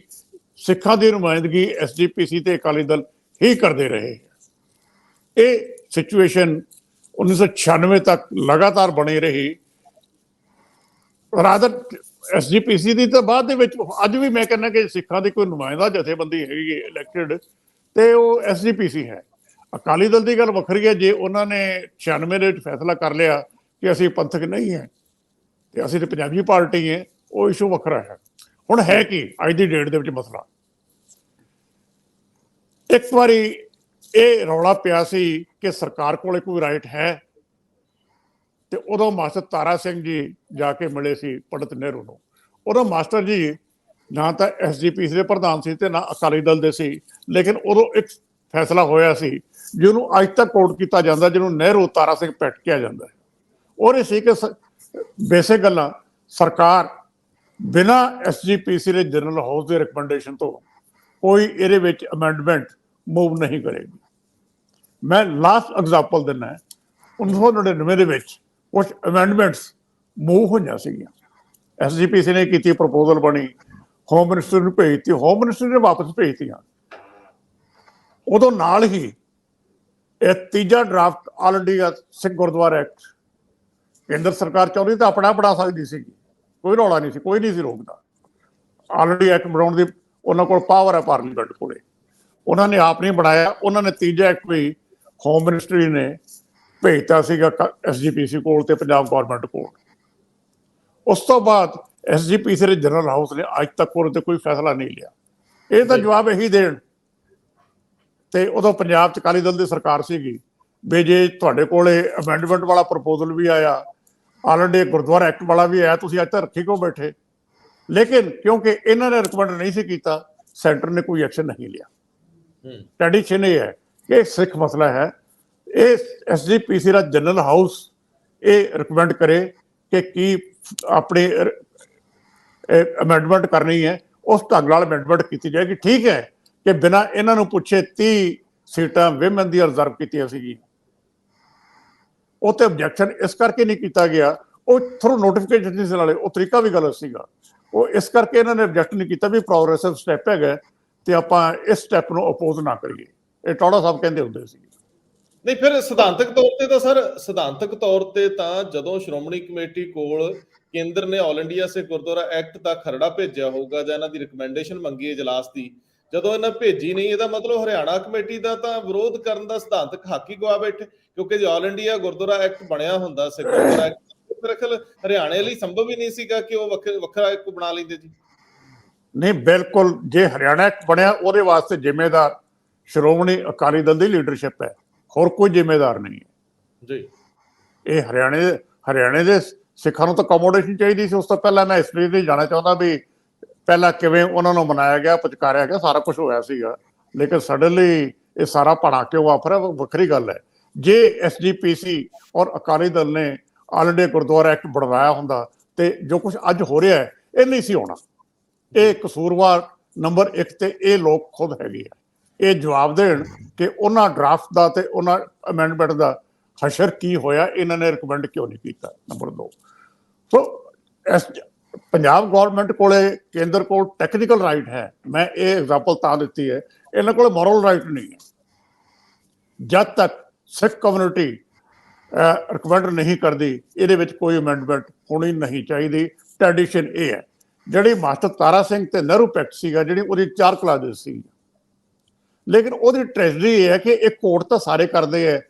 ਹੁਣ ਵੀ ਸਾਰੀ ਲੀਡਰਸ਼ਿਪ ਉਸ ਐਕਟ ਨੂੰ ਕੋਰਟ ਕਰ ਰਹੀ ਹੈ। ਉਹ SGPC ਦੇ ਜਨਰਲ ਲਾਅ ਦੇ ਵਿੱਚ ਰਿਜੈਕਟ ਹੋਇਆ ਹੋਇਆ। ਮੈਂ ਤੁਹਾਨੂੰ ਉਹ ਪੇਜ ਪੜ੍ਹ ਦਿੰਦਾ ਜੀ, ਮੈਂ ਖੋਲ ਕੇ ਰੱਖਿਆ ਆਪਣੇ ਕੋਲੇ ਅੱਜ। ਮਾਸਟਰ ਤਾਰਾ ਸਿੰਘ ਤੇ ਨਹਿਰੂ ਸਮਝੌਤਾ, ਇਹ ਜਨਰਲ ਸਮਾਗਮ ਮਿਤੀ 22/4/1959, ਸ਼੍ਰੋਮਣੀ ਗੁਰਦੁਆਰਾ SGPC ਦਾ 50 ਸਾਲਾ ਇਤਿਹਾਸ SG ਦੀ ਕਿਤਾਬ ਛਾਪੀ ਹੋਈ ਹੈ। ਮੈਂ ਉਹਦੇ ਚੋਂ ਰੈਫਰੈਂਸ ਦੇ ਰਿਹਾ। ਇਹ ਭਾਈ ਸ਼ਮਸ਼ੇਰ ਸਿੰਘ ਅਸ਼ੋਕ ਦੀ ਐਡਿਟ ਕੀਤੀ ਹੋਈ ਕਿਤਾਬ ਹੈ। ਮਾਸਟਰ ਤਾਰਾ ਸਿੰਘ ਨਹਿਰੂ ਸਮਝੌਤੇ ਵਿਰੁੱਧ ਮਤਾ। ਇਸ ਤੋਂ ਬਾਅਦ ਇਸ ਇਕੱਤਰਤਾ ਵਿੱਚ ਮਾਸਟਰ ਤਾਰਾ ਸਿੰਘ ਪੰਡਿਤ ਜਵਾਹਰ ਲਾਲ ਨਹਿਰੂ ਸਮਝੌਤੇ ਬਾਰੇ ਬਹਿਸ ਸ਼ੁਰੂ ਹੋਈ। ਮਾਸਟਰ ਜੀ ਸ਼੍ਰੋਮਣੀ ਕਮੇਟੀ ਦੀ ਮਨਜ਼ੂਰੀ ਤੋਂ ਬਗੈਰ ਹੀ ਸਰਦਾਰ ਪ੍ਰਤਾਪ ਸਿੰਘ ਕੈਰੋਂ ਦੀ ਮੌਜੂਦਗੀ ਵਿੱਚ ਆਪਣੇ ਵੱਲੋਂ ਇਸ ਗੱਲ ਦੀ ਹਾਮੀ ਭਰ ਕੇ ਕਿ ਗੁਰਦੁਆਰਾ ਦੇ ਮਾਮਲਿਆਂ ਵਿੱਚ ਸਰਕਾਰੀ ਦਖਲ ਹੋਣਾ ਚਾਹੀਏ ਸਮਝੌਤੇ ਕਰਾਏ ਸਨ। ਇਸ ਬਾਰੇ ਲੰਮੇ ਵਿਚਾਰ ਤੋਂ ਬਾਅਦ ਹੇਠ ਲਿਖਿਆ ਮਤਾ ਸਰਬਸੰਮਤੀ ਨਾਲ ਪਾਸ ਹੋਇਆ। ਸ਼੍ਰੋਮਣੀ ਗੁਰਦੁਆਰਾ ਪ੍ਰਬੰਧਕ ਕਮੇਟੀ ਸਮੂਹ ਖਿਆਲਾਂ ਦੇ ਸਿੱਖਾਂ ਦੀ ਧਾਰਮਿਕ ਪ੍ਰਤੀਨਿਧ ਜਥੇਬੰਦੀ ਹੈ। ਇਹ ਕਮੇਟੀ ਸਦਾ ਹੀ ਇਸ ਰਾਏ ਦੀ ਹਾਮੀ ਰਹੀ ਹੈ ਕਿ ਗੁਰਦੁਆਰਾ ਪ੍ਰਬੰਧ ਬਾਰੇ ਕਿਸੇ ਕਿਸਮ ਦਾ ਕੋਈ ਵੀ ਫੈਸਲਾ ਸ਼੍ਰੋਮਣੀ ਕਮੇਟੀ ਦੀ ਪ੍ਰਵਾਨਗੀ ਤੋਂ ਬਿਨਾਂ ਨਾ ਕੀਤਾ ਜਾਵੇ। ਅਸਲੀ ਕਹਾਣੀ ਇੱਥੇ ਹੈ। ਇਸ ਅਸੂਲ ਨੂੰ ਮੁੱਖ ਰੱਖਦਿਆਂ ਸ਼੍ਰੋਮਣੀ ਗੁਰਦੁਆਰਾ ਪ੍ਰਬੰਧਕ ਕਮੇਟੀ ਦਾ ਅੱਜ ਦਾ ਜਨਰਲ ਸਮਾਗਮ ਮਾਸਟਰ ਤਾਰਾ ਸਿੰਘ ਨਹਿਰੂ ਸਮਝੌਤੇ ਨੂੰ, ਜਿਸ ਤਰ੍ਹਾਂ ਹੀ ਉਹਨਾਂ ਨੇ 4 ਮੈਂਬਰੀ ਕਮੇਟੀ, ਜਿਸ ਵਿੱਚ 2 ਸਰਕਾਰੀ ਪ੍ਰਤੀਨਿਧ ਤੇ ਗਵਰਨਰ ਨੂੰ ਕਮੇਟੀ ਦਾ ਮੈਂਬਰ ਸਿੱਖਾਂ ਦੇ ਧਾਰਮਿਕ ਮਾਮਲਿਆਂ ਨੂੰ ਹੱਲ ਕੀਤੇ ਜਾਣ ਲਈ ਮੰਨਿਆ ਹੈ, ਗੁਰਦੁਆਰਿਆਂ ਵਿੱਚ ਸਿੱਧਾ ਦਖਲ ਤਸੱਵਰ ਕਰਦਾ ਹੈ ਅਤੇ ਸਪਸ਼ਟ ਸ਼ਬਦਾਂ ਵਿੱਚ ਪ੍ਰਗਟ ਕਰ ਦੇਣਾ ਚਾਹੁੰਦਾ ਹੈ ਕਿ ਸ਼੍ਰੋਮਣੀ ਗੁਰਦੁਆਰਾ ਪ੍ਰਬੰਧਕ ਕਮੇਟੀ ਦੀ ਪ੍ਰਵਾਨਗੀ ਤੋਂ ਬਿਨਾਂ ਗੁਰਦੁਆਰਾ ਪ੍ਰਬੰਧ ਅਤੇ ਧਾਰਮਿਕ ਮਾਮਲਿਆਂ ਬਾਰੇ ਕਿਸੇ ਵੀ ਧਿਰ ਵੱਲੋਂ ਬਣੀ ਕਿਸੇ ਕਮੇਟੀ ਦੀ ਰਾਏ ਜਾਂ ਫੈਸਲਿਆਂ ਦੀ ਸ਼੍ਰੋਮਣੀ ਗੁਰਦੁਆਰਾ ਪ੍ਰਬੰਧਕ ਕਮੇਟੀ ਪਾਬੰਦ ਨਹੀਂ ਹੋਵੇਗੀ। ਇਹ ਮੋਰਲ ਅਥਾਰਟੀ SGPC ਦੀ ਹੈ। ਮਾਸਟਰ ਤਾਰਾ ਸਿੰਘ ਨਹਿਰੂ ਪੈਕਟ ਦੇ ਵਿੱਚੋਂ ਨਹੀਂ ਆਉਂਦਾ ਉਹ। ਜਿਹੜੀ ਇੱਕ ਸਰਦਾਰ ਜਗਤਾਰ ਸਿੰਘ ਜੀ, ਜੇ ਤੁਸੀਂ ਮੈਨੂੰ ਆਗਿਆ ਦਿਓ, ਆਪਾਂ ਸਰਦਾਰ ਹਰਮੀਤ ਸਿੰਘ ਜੀ ਨੂੰ ਸ਼ਾਮਲ ਕਰ ਲਈਏ। ਕਾਫੀ ਸਮਾਂ ਹੋ ਗਿਆ। ਤੁਸੀਂ ਜਿੱਥੇ ਗੱਲ ਆ ਕੇ ਖੜੀ ਕੀਤੀ ਆ ਉਹ ਇਹ ਹੈ ਕਿ ਸਰਕਾਰਾਂ ਦਾ ਦਖਲ ਸ਼੍ਰੋਮਣੀ ਕਮੇਟੀ। ਮੈਂ ਇੱਕ ਗੱਲ ਹੋਰ ਖਤਕ ਮਾਰ ਦਿਆ ਕਿਉਂਕਿ ਇਹਦੇ ਨਾਲ ਇੱਕ ਹੋਰ ਪਾ ਦਿਆ। ਇਹ ਮਾਮਲਾ ਪੰਥਕ ਮਾਮਲਾ ਨਹੀਂ ਹੈ। ਇਹ ਮਾਮਲਾ ਹੈ ਸਿਰਫ ਗੁਰਬਾਣੀ ਦੇ ਲਾਈਵ ਟੈਲੀਕਾਸਟ ਦਾ। ਇਹ ਇਸ ਵੇਲੇ ਇਹ ਮਾਮਲਾ ਬੇਸਿਕਲੀ ਬਾਦਲ ਪਰਿਵਾਰ ਦੇ ਕਮਰਸ਼ੀਅਲ ਰਾਈਟਸ ਦਾ ਹੈ। ਕੀ ਬਾਦਲ ਪਰਿਵਾਰ ਦੇ ਕਮਰਸ਼ੀਅਲ ਰਾਈਟਸ ਪੰਥਕ ਮਸਲਾ ਹੈ? ਹੁਣ ਹਮੀਰ ਜੀ ਅੱਗੇ ਚੱਲਣ। ਤੁਸੀਂ ਉਹ ਸਵੇਰੇ ਇੱਕ ਟਵੀਟ ਵੀ ਕੀਤਾ ਸੀਗਾ ਕਿ ਜੇ ਬਾਦਲ ਪਰਿਵਾਰ ਚਾਹਵੇ ਤਾਂ ਇਸ ਕੰਟਰੋਵਰਸੀ ਨੂੰ ਖਤਮ ਕਰ ਸਕਦਾ, ਇਹ ਸਰੈਂਡਰ ਕਰਕੇ ਇਖਤਿਆਰਾਤ। ਮੈਂ ਉਸ ਤੇ ਦੁਆਰਾ ਆਊਂਗਾ। ਅਸੀਂ ਉੱਤੇ ਗੱਲ ਕਰਾਂਗੇ। ਸਰਦਾਰ ਹਰਮੀਤ ਸਿੰਘ ਜੀ, ਮੈਂ ਕੁਝ ਭਗਵੰਤ ਮਾਨ ਜੀ ਦੇ ਟਵੀਟ ਮੁੱਖ ਮੰਤਰੀ ਵਜੋਂ ਜਿਹੜੇ ਮੈਂ ਜ਼ਿਕਰ ਕਰਨਾ ਚਾਹੂੰਗਾ। ਘੰਟਾ ਪਹਿਲਾਂ ਉਹ ਟਵਿੱਟਰ ਤੇ ਲਿਖਦੇ ਆ, ਜਿਵੇਂ ਮਸੰਦਾਂ ਤੋਂ ਗੁਰਦੁਆਰੇ ਛੁਡਵਾਏ ਸੀ, ਉਵੇਂ ਮਾਡਰਨ ਮਸੰਦਾਂ ਤੋਂ ਪਵਿੱਤਰ ਗੁਰਬਾਣੀ ਦਾ ਕਬਜ਼ਾ ਛਡਾਵਾਂਗੇ। ਬਾਬੇ ਨਾਨਕ ਤੇ ਗੁਰੂਆਂ ਪੀਰਾਂ ਭਗਤਾਂ ਦੀ ਸਰਬ ਸਾਂਝੀ ਗੁਰਬਾਣੀ ਸਾਰਿਆਂ ਲਈ ਮੁਫਤ ਹੋਵੇ। ਉਸ ਤੋਂ ਅੱਗੇ ਨਾਲ ਹੀ ਮੈਂ ਜਾਣਾ ਹੈ ਤਾਂ ਘੰਟਾ ਪਹਿਲਾਂ ਹੀ ਉਹਨਾਂ ਨੇ ਲਿਖਿਆ ਕਿ ਜਿਹੜੀ ਗੁਰਦੁਆਰਾ ਐਕਟ 1925 ਹੈ ਉਸ 'ਚ ਕਿਤੇ ਵੀ ਬ੍ਰਾਡਕਾਸਟ ਜਾਂ ਟੈਲੀਕਾਸਟ ਦਾ ਅੱਖਰ ਹੀ ਨਹੀਂ ਲਿਖਿਆ ਹੋਇਆ। ਪਵਿੱਤਰ ਗੁਰਬਾਣੀ ਦਾ ਪ੍ਰਚਾਰ ਪ੍ਰਸਾਰ ਕਰਨਾ ਸ਼੍ਰੋਮਣੀ ਕਮੇਟੀ ਦਾ ਫਰਜ਼ ਹੈ, ਪਰ ਇਹਨਾਂ ਨੇ ਗੁਰਬਾਣੀ ਦੇ ਅਧਿਕਾਰ ਕਿਸੇ ਇੱਕ ਪਰਿਵਾਰ ਨੂੰ ਵੇਚ ਰੱਖੇ ਨੇ। ਫਿਰ ਅੱਗੇ ਸਿਲਸਿਲਾ ਹੈ ਟਵੀਟਸ ਦਾ। ਅੱਗੇ ਲਿਖਦੇ ਆ ਕਿ ਅਸੀਂ ਕਿਸੇ ਨੂੰ ਵੀ ਗੁਰਬਾਣੀ ਦਾ ਪ੍ਰਸਾਰਨ ਕਰਨ ਤੋਂ ਰੋਕਦੇ ਨਹੀਂ। ਮਤਲਬ ਇਹਦਾ ਮਤਲਬ ਹੱਕ ਦੱਸ ਰਿਹਾ ਵੀ ਅਸੀਂ ਤੋਂ ਭਾਵ ਸਰਕਾਰ ਸਗੋਂ ਪੀਟੀਸੀ ਵੀ ਗੁਰਬਾਣੀ ਦਾ ਪ੍ਰਸਾਰਨ ਕਰੇ। ਜਿਹੜੀ ਚੀਜ਼ ਟੈਂਡਰ ਨਾਲ ਮਿਲਣੀ ਸੀ ਉਹ ਅਸੀਂ ਹੁਣ ਸਿੱਧੀ ਮੁਹੱਈਆ ਕਰਾਉਣਾ ਚਾਹੁੰਦੇ ਹਾਂ। ਫਿਰ ਅਗਲਾ ਇੱਕ ਟਵੀਟ ਦੇਖਦਾ ਮੈਂ, ਇਹ ਵੀ ਉਦੋਂ ਨਾਲ ਹੀ ਆ, ਸਿਲਸਿਲਾ ਹੀ ਆ। ਗੁਰਬਾਣੀ ਸਰਵਣ ਕਰਨ ਦਾ ਅਧਿਕਾਰ ਸਾਰਿਆਂ ਨੂੰ ਦੇਣਾ, ਕੀ ਇਹ ਪੰਥ ਤੇ ਹਮਲਾ ਹੋ ਗਿਆ? ਇਹਨਾਂ ਨੇ ਗੁਰਬਾਣੀ ਦੀ ਬੋਲੀ ਲਗਾ ਰੱਖੀ ਹੈ। ਸੁਖਬੀਰ ਬਾਦਲ ਜੀ ਟੈਂਡਰ ਰਾਹੀਂ ਤੁਸੀਂ ਗੁਰਬਾਣੀ ਵੇਚੋਗੇ। ਮੈਂ ਇਸ ਤੋਂ ਥੋੜਾ ਜਿਹਾ ਅੱਗੇ ਆ ਜਾਣਾ। ਫਿਰ ਉਹ 54 ਮਿੰਟ ਪਹਿਲਾਂ ਲਿਖਦੇ ਆ, ਅਸੀਂ ਨਵੇਂ ਐਕਟ ਰਾਹੀਂ ਇਹ ਯਕੀਨੀ ਬਣਾਵਾਂਗੇ ਕਿ ਗੁਰਬਾਣੀ ਫ੍ਰੀ ਟੂ 에ਅਰ ਹੋਵੇ, ਗੁਰਬਾਣੀ ਦਾ ਪ੍ਰਸਾਰਨ ਸਾਰਿਆਂ ਲਈ ਮੁਫਤ ਹੋਵੇ। ਕਾਨੂੰਨੀ ਰਾਏ ਲੈ ਕੇ ਹੀ ਅਸੀਂ ਨਵਾਂ ਐਕਟ ਲਿਆ ਰਹੇ ਹਾਂ। ਫਿਰ ਉਹ ਲਿਖਦੇ ਆ 43 ਮਿੰਟ ਪਹਿਲਾਂ, ਸੰਵਿਧਾਨ ਮੁਤਾਬਕ ਜਿੱਥੇ 5 ਸਾਲ ਤੱਕ ਚੋਣਾਂ ਨਾ ਹੋਣ ਉਹ ਕਮੇਟੀ ਜਾਂ ਸੰਸਥਾ ਲੋਕਤੰਤਰਿਕ ਨਹੀਂ ਰਹਿੰਦੀ। 2011 ਤੋਂ ਬਾਅਦ ਸ਼੍ਰੋਮਣੀ ਕਮੇਟੀ ਦੀਆਂ ਚੋਣਾਂ ਨਹੀਂ ਹੋਈਆਂ। ਸ਼੍ਰੋਮਣੀ ਕਮੇਟੀ ਤੇ ਇਸ ਦੇ ਪ੍ਰਧਾਨ ਸਾਹਿਬ ਦੋਨੇ ਕਾਰਜਕਾਰੀ ਨੇ। ਇਹ ਸਿਲਸਿਲਾ ਸੀਗਾ ਜੀ। ਹੁਣ ਤੁਸੀਂ ਗੱਲ ਅੱਗੇ ਵਧਾ ਦਿਓ। ਅਸਲ ਦੇ ਵਿੱਚ ਇਹ ਮਾਮਲਾ ਧਾਰਮਿਕ ਹੈ ਹੀ ਨਹੀਂ, ਇਹ ਪੋਲੀਟੀਕਲ ਸਕੋਰ ਸੈਟਲ ਦਾ ਮਾਮਲਾ ਹੈ। ਬੇਸਿਕਲੀ ਤਾਂ ਜਿਹੜੇ ਵੀ ਜਦੋਂ ਵੀ ਪੋਲੀਟਿਕਸ ਹੁੰਦੀ ਹੈ ਤਾਂ ਧਰਮ ਕਿਵੇਂ ਵਰਤਿਆ ਜਾਂਦਾ ਹੈ ਉਹਦੀਆਂ ਵੱਖ-ਵੱਖ ਬ੍ਰਾਂਚਾਂ ਨੂੰ ਲਿਆ ਕੇ, ਉਹ ਇੱਕ ਅਲੱਗ ਗੱਲ ਹੈ। ਇੱਕ ਇਦੋਂ ਅੱਗੇ ਪੰਡੋਰਾ ਬਾਕਸ ਖੁੱਲੂਗਾ ਵੱਡੇ ਪੱਧਰ ਤੇ। ਧਰਮ ਤੇ ਰਾਜਨੀਤੀ ਦਾ ਸੰਬੰਧ ਕੀ ਹੋਵੇ, ਕਿਸ ਤਰ੍ਹਾਂ ਹੋਵੇ, ਇਹ ਗੱਲ ਇੱਥੇ ਨਹੀਂ ਖੜਨੀ। ਅੱਗੇ ਸਟੈਪ ਬਾਏ ਸਟੈਪ ਜਦੋਂ ਤੁਸੀਂ ਸਟਾਰਟ ਕਰ ਲੈਂਦੇ ਹੋ ਚੀਜ਼ਾਂ, ਕਈ ਵਾਰ ਤੁਹਾਡੇ ਬਸ 'ਚ ਨਹੀਂ ਰਹਿੰਦੀਆਂ, ਤੁਹਾਡੇ ਦਾਇਰੇ ਦੇ ਵਿੱਚ ਨਹੀਂ ਰਹਿੰਦੀਆਂ। ਭਗਵੰਤ ਮਾਨ ਉਹਨਾਂ ਨੇ ਤਾਂ ਚੰਗਾ ਕੀਤਾ, ਆ ਜਿਹੜੇ ਟਵੀਟ ਬਾਅਦ ਦੇ ਵਿੱਚ ਕਰਤੇ, ਕਹਿੰਦੇ ਅਸੀਂ ਐ ਕਰਾਂਗੇ। ਪਰ ਜਿਹੜੀ ਉਹਨਾਂ ਨੇ ਪ੍ਰੈਸ ਕਾਨਫਰੰਸ ਕੀਤੀ ਉੱਥੇ ਤਾਂ ਉਹਨਾਂ ਨੇ ਕਿਹਾ ਮੈਂ ਐ ਕਰੂੰਗਾ। ਹਮੇਸ਼ਾ ਮੈਂ ਸ਼ਬਦ ਹੈ ਉਹਦੇ 'ਚ। ਤਾਂ ਇਹਦੇ 'ਚ ਸ਼ਾਇਦ ਸੁਧਾਰ ਆ ਗਿਆ ਕਿ ਨਹੀਂ ਮੈਂ ਨਹੀਂ, ਚਲੋ ਗੌਰਮੈਂਟ ਨੂੰ ਹੋਰਾਂ ਬੰਦਿਆਂ ਨੂੰ ਵੀ ਨਾਲ ਲੈ ਲਈਏ ਤਾਂ ਇੱਕ ਚੰਗੀ ਗੱਲ ਹੁੰਦੀ ਹੈ ਉਹ ਸਾਰੇ ਮਾਮਲੇ ਦੇ ਵਿੱਚ। ਔਰ ਉਹ ਜਿਹੜੀ ਗੱਲ ਕੀਤੀ ਹੈ ਉਹਨਾਂ ਨੇ ਕਿਹਾ ਕਿ ਅਸੀਂ ਜਿਹੜਾ ਸਿੱਖ ਗੁਰਦੁਆਰਾ ਅਮੈਂਡਮੈਂਟ ਬਿੱਲ 2023 ਲਿਆ ਰਹੇ ਹਾਂ ਉਹਦੇ 'ਚ ਹੋਰ ਕੁਝ ਨਹੀਂ ਕਰ ਰਹੇ। ਸੈਕਸ਼ਨ 125 ਹੈ, 125A ਜੋੜ ਰਹੇ ਹਾਂ, ਨਾ ਉਹਦੇ 'ਚ ਕੋਈ ਸੋਧ ਕਰ ਰਿਹਾ, ਨਾ ਉਹਦੇ 'ਚ ਕੁਝ ਬਟਾ ਰਿਹਾ, ਨਾ ਕੁਝ ਅਸੀਂ ਐਡੀਸ਼ਨ ਕਰ ਰਹੇ ਹਾਂ। ਉਹਦੇ 'ਚ ਟਰਾਂਸਮਿਸ਼ਨ ਦਾ ਜੇ ਉਹ ਕੁਝ ਨਹੀਂ ਹੈ। ਅਸੀਂ ਇਹ ਟਰਾਂਸਮਿਸ਼ਨ ਵਾਲਾ ਜਿਹੜੀ ਕਲਾਜ਼ ਜੋੜ ਰਹੇ ਹਾਂ ਵਿੱਚ ਕਿ ਹੁਣ ਨਵੇਂ ਯੁੱਗ ਦੇ ਮੁਤਾਬਕ, ਕਿਉਂਕਿ ਇਹ ਗੱਲ ਆ ਗਈ ਹੈ, ਅਸੀਂ ਇਹ ਕਹਿ ਰਿਹਾ ਕਿ ਜੀ ਖੁੱਲੇ ਤੌਰ ਤੇ ਸਾਰੇ ਚੈਨਲ ਇਹਨੂੰ ਵਰਤ ਸਕਣਗੇ। ਬਾਕੀ ਹੈ ਉਹਦੇ 'ਚ ਕਹਿੰਦੇ ਨੇ ਆਹ ਨਾਲ ਚੀਜ਼ਾਂ ਵੀ ਹੋਣਗੇ, ਅੱਧਾ ਘੰਟਾ ਪਹਿਲਾਂ ਅੱਧਾ ਘੰਟਾ ਬਾਅਦ ਦੇ ਵਿੱਚ ਜਿਹੜਾ ਕੋਈ ਵੀ ਐਡ ਨਹੀਂ ਆਊਗੀ, ਉਹ ਗੁਰਬਾਣੀ ਚੱਲਦੇ ਦੌਰਾਨ ਕੋਈ ਸਕਰੋਲ ਕਿਸੇ ਐਡ ਦਾ ਨਹੀਂ ਚੱਲੇਗਾ, ਉਹ ਸਾਰੀਆਂ ਚੀਜ਼ਾਂ ਹੋਣਗੀਆਂ। ਜੇ ਕੋਈ ਨਹੀਂ ਕਰੇਗਾ ਤਾਂ ਉਹਦੇ ਖਿਲਾਫ ਜਿਹੜਾ ਸਜ਼ਾ ਦਾ ਜਾਂ ਉਹ ਪ੍ਰਾਵਧਾਨ ਵੀ ਉਹਦੇ 'ਚ ਹੋਣਗੇ। ਉਹ ਦੱਸਿਆ ਉਹਨਾਂ ਨੇ ਅੱਜ ਜਿਹੜਾ ਸਾਰਾ ਵੀ ਇਸ ਟਾਈਪ ਦਾ ਹੋਏਗਾ ਉਹ ਐਕਟ ਇਸ ਲੈਵਲ ਤੇ। ਦੂਜੀ ਗੱਲ ਉਹਨਾਂ ਨੇ ਉਸੇ ਸੁਪਰੀਮ ਕੋਰਟ ਦੀ ਜੱਜਮੈਂਟ ਨੂੰ ਕੋਟ ਕੀਤਾ ਕਿ ਅਸੀਂ ਬਣਾ ਸਕਦੇ ਹਾਂ, ਸਾਡਾ ਰਾਈਟ ਹੈ। ਹੁਣ ਇਹਦਾ ਉਦੋਂ ਬਾਅਦ ਦਾ ਕੁਐਸਚਨ ਹੈ ਕਿ ਜਦੋਂ ਬਣਾ ਕੇ ਬਿੱਲ ਜਾਊਗਾ ਮਤਲਬ ਮਨਜ਼ੂਰੀ ਦੇ ਲਈ ਗਵਰਨਰ ਕੋਲ, ਗਵਰਨਰ ਅੱਗੇ ਰਾਸ਼ਟਰਪਤੀ ਕੋਲ, ਜਾਂ ਕੀ ਹੁੰਦਾ, ਉਹ ਇੱਕ ਅਗਲਾ ਕੁਐਸਚਨ ਹੈ ਟੈਕਨੀਕਲੀ। ਪਰ ਸਵਾਲ ਪੋਲੀਟੀਕਲ ਸਭ ਤੋਂ ਬੜਾ ਇਹ ਹੈ ਜਿੱਥੇ ਖੜ ਗਿਆ ਕਿ ਜਿਹੜਾ ਭਗਵੰਤ ਮਾਨ ਨੇ ਵੀ ਇਹ ਉਠਾਇਆ ਬਾਰ-ਬਾਰ। ਇੱਕ ਸਵਾਲ ਇਹ ਹੈ ਕਿ ਤੁਸੀਂ ਇਹ ਕਹਿ ਰਹੇ ਹੋ ਕਿ ਸਟੇਟ ਕੋਲ ਇਹ ਰਾਈਟ ਹੈ ਤੇ ਸਟੇਟ ਇਸ ਤਰੀਕੇ ਨਾਲ ਕਰੇਗੀ, ਤੇ ਜਦੋਂ ਅਕਾਲੀ ਦਲ ਤੇ ਸ਼੍ਰੋਮਣੀ ਕਮੇਟੀ ਕਹਿੰਦੀ ਹੈ ਕਿ ਤੁਸੀਂ ਨਹੀਂ ਕਰ ਸਕਦੇ, ਸਟੇਟ ਦਾ ਰਾਈਟ ਨਹੀਂ ਹੈ, ਪਾਰਲੀਮੈਂਟ ਦਾ ਰਾਈਟ ਹੈ, ਤੁਸੀਂ ਦਖਲ ਕਿਵੇਂ ਦੇ ਰਹੇ ਹੋ? ਅਕਾਲੀ ਪੋਲਿਟਿਕਸ ਜਿਹੜੀ ਹਮੇਸ਼ਾ ਫੈਡਰਲ ਸਟਰਕਚਰ ਤੇ ਖੜੀ ਰਹੀ ਹੈ, ਵੱਖ-ਵੱਖ ਤਰੀਕਿਆਂ ਦੇ ਨਾਲ ਹੈ, ਗਵਰਨਮੈਂਟ ਆਫ ਇੰਡੀਆ ਦੇ ਦਖਲ ਨੂੰ ਧਰਮ 'ਚ ਹਮੇਸ਼ਾ ਜ਼ਿਆਦਾ ਖਤਰਨਾਕ ਦੇ ਤੌਰ ਤੇ ਦੇਖਦੀ ਰਹੀ ਹੈ ਕਿ ਉਹ ਨਾ ਹੋਵੇ ਕਿਸੇ ਨਾ ਕਿਸੇ ਰੂਪ ਦੇ ਵਿੱਚ। ਉਹਨੂੰ ਇਸ ਮਜਬੂਰੀ 'ਚ ਧੱਕ ਦਿੱਤਾ ਗਿਆ ਕਿ ਉਹ ਪਾਰਲੀਮੈਂਟ ਨੂੰ ਡਿਫੈਂਡ ਕਰੇ, ਪਾਰਲੀਮੈਂਟ ਦੇ ਐਕਟ ਨੂੰ ਡਿਫੈਂਡ ਕਰੇ ਤੇ ਆਪ ਇਸ ਸਟੇਟ ਦੇ ਐਕਟ ਨੂੰ ਜਿਹੜਾ ਉਹ ਕਰੇ। ਜਿਹੜੀ ਗੱਲ ਹਰਿਆਣੇ ਦੀ ਕਮੇਟੀ ਨੇ ਸ਼ੁਰੂ ਕੀਤੀ ਸੀ, ਭਗਵੰਤ ਮਾਨ ਉਹਦਾ ਹੀ ਅਗਲਾ ਸਟੈਪ ਮੇਰਾ ਖਿਆਲ ਲੈ ਰਿਹਾ। ਜਦੋਂ ਹਰਿਆਣੇ ਦੀ ਕਮੇਟੀ ਆਈ ਤਾਂ ਸਿੱਖਾਂ ਦਾ ਇੱਕ ਬੜਾ ਹਿੱਸਾ ਵੀ, ਇੰਟੈਲੈਕਚੁਅਲ ਦਾ ਇੱਕ ਹਿੱਸਾ ਵੀ, ਉਹ ਕਹਿਣ ਲੱਗ ਗਿਆ ਕਿ ਨਹੀਂ, ਜਿਹੜਾ ਤੁਸੀਂ ਅਸਲ 'ਚ ਸਿਧਾਂਤਕ ਫੈਸਲਾ ਪੁਰਾਣਾ ਲਿਆ ਹੋਇਆ ਆਲ ਇੰਡੀਆ ਗੁਰਦੁਆਰਾ ਐਕਟ ਦਾ, ਸਿੱਖ ਗੁਰਦੁਆਰਾ ਐਕਟ ਦਾ, ਜਿੱਥੇ ਡਿਫਰੈਂਟ ਰਾਜਾਂ ਦੀਆਂ ਕਮੇਟੀਆਂ ਹੋਣੀਆਂ ਨੇ, ਜਿਹਦਾ ਇੱਕ ਅੰਬਰੇਲਾ ਰੂਪ ਦੇ ਵਿੱਚ ਇੱਕ ਬੋਰਡ ਹੋਣਾ ਕਲੈਕਟਿਵ, ਉਹ ਸਾਰਾ ਬਦਲੇ ਹੋਏ ਹਾਲਾਤ ਦੇ ਵਿੱਚ ਚੀਜ਼ਾਂ ਨੂੰ ਡੀਲ ਕਰੇਗਾ। ਰਸਤਾ ਉਹ ਹੈ। ਅਕਾਲੀ ਦਲ ਹੁਣ ਉਹ ਆਲ ਇੰਡੀਆ ਗੁਰਦੁਆਰਾ ਐਕਟ ਦੀ ਵੀ ਗੱਲ ਨਹੀਂ, ਜਾਂ ਤਾਂ ਉਹ ਸਟੈਂਡ ਲਵੇ ਐਜ ਏ ਸਿਧਾਂਤਕ ਤੇ ਐਸਜੀਪੀਸੀ ਵੀ ਕਿ ਅਸੀਂ ਉਹ ਜਿਹੜਾ ਅਨੰਦਪੁਰ ਸਾਹਿਬ ਦਾ ਮਤਾ ਉਹਦੇ 'ਚ ਵੀ ਕਿਹਾ, ਅਸੀਂ ਰਾਜੀਵ ਲੌਂਗੋਵਾਲ ਸਮਝੌਤੇ ਤੱਕ ਵੀ ਉਹਦੇ ਤੇ ਖੜੇ ਸੀ, ਅਸੀਂ ਉਦੋਂ ਬਾਅਦ ਵੀ ਗਵਰਨਮੈਂਟ ਆਫ ਇੰਡੀਆ ਨੇ ਸਾਡੀ ਨਹੀਂ ਮੰਨੀ। ਅਸਲ 'ਚ ਇਲਾਜ ਉਹ ਹੈ, ਅਸੀਂ ਕਿਸੇ ਵੀ ਸਰਕਾਰ ਦਾ ਇਸ ਤਰੀਕੇ ਦਾ ਦਖਲ ਨਹੀਂ ਚਾਹੁੰਦੇ। ਇੱਕ ਤਾਂ ਇਹ ਹੈ। ਦੂਜੀ ਗੱਲ, ਇੱਕ ਪਹਿਲੂ ਇਹਦੇ 'ਚ ਇਹ ਵੀ ਆਏਗਾ ਜੇ ਤੁਸੀਂ ਕੋਈ ਐਕਟ ਡਿਮਾਂਡ ਕਰਦੇ ਹੋ, ਉਹ ਐਕਟ ਪਾਰਲੀਮੈਂਟ ਬਣਾਵੇ ਜਾਂ ਉਹ ਐਕਟ ਸਟੇਟ ਬਣਾਵੇ ਅੱਗੇ ਲਈ ਫਿਊਚਰ ਲਈ, ਜਿਹੜੇ ਵੀ ਮਰਜ਼ੀ ਚ ਜਿਹੜਾ ਐਕਟ ਬਣੂਗਾ ਤਾਂ ਉਹ ਸਟੇਟ ਦਖਲ ਤਾਂ ਹੋਊਗੀ, ਉਹਨਾਂ ਸਟੇਟ ਦੀ ਇੰਟਰਵੈਂਸ਼ਨ ਹੋਏਗੀ ਤੇ ਪੋਲੀਟੀਕਲ ਇੰਟਰਵੈਂਸ਼ਨ ਵੀ ਹੋਏਗੀ। ਆਫਟਰ ਆਲ ਪੋਲੀਟੀਕਲ ਨੁਮਾਇੰਦਿਆਂ ਨੇ ਬਣਾਉਣਾ ਉਹ ਐਕਟ। ਜੇ ਵਿਦਆਊਟ ਐਕਟ ਤੁਸੀਂ ਆਪਣਾ ਰਿਲੀਜਨ ਆਰਗੇਨਾਈਜ਼ ਕਰਨਾ ਚਾਹੁੰਦੇ ਹੋ, ਉਹਦਾ ਪ੍ਰਬੰਧ ਕਿਵੇਂ, ਉਹ ਇੱਕ ਅਲੱਗ ਪਹਿਲੂ ਹੈ। ਫਿਰ ਤੁਹਾਨੂੰ ਹੋਰ ਕਿਤੇ ਕਿਤੇ ਚ ਜਾ ਕੇ ਖੜਨਾ ਪਏਗਾ, ਕਿਸੇ ਨਾ ਕਿਸੇ ਰੂਪ ਦੇ ਵਿੱਚ ਜਾ ਕੇ ਹੋਰ ਧਰਾਤਲ ਤੋਂ ਗੱਲ ਕਰਨੀ ਪਏਗੀ।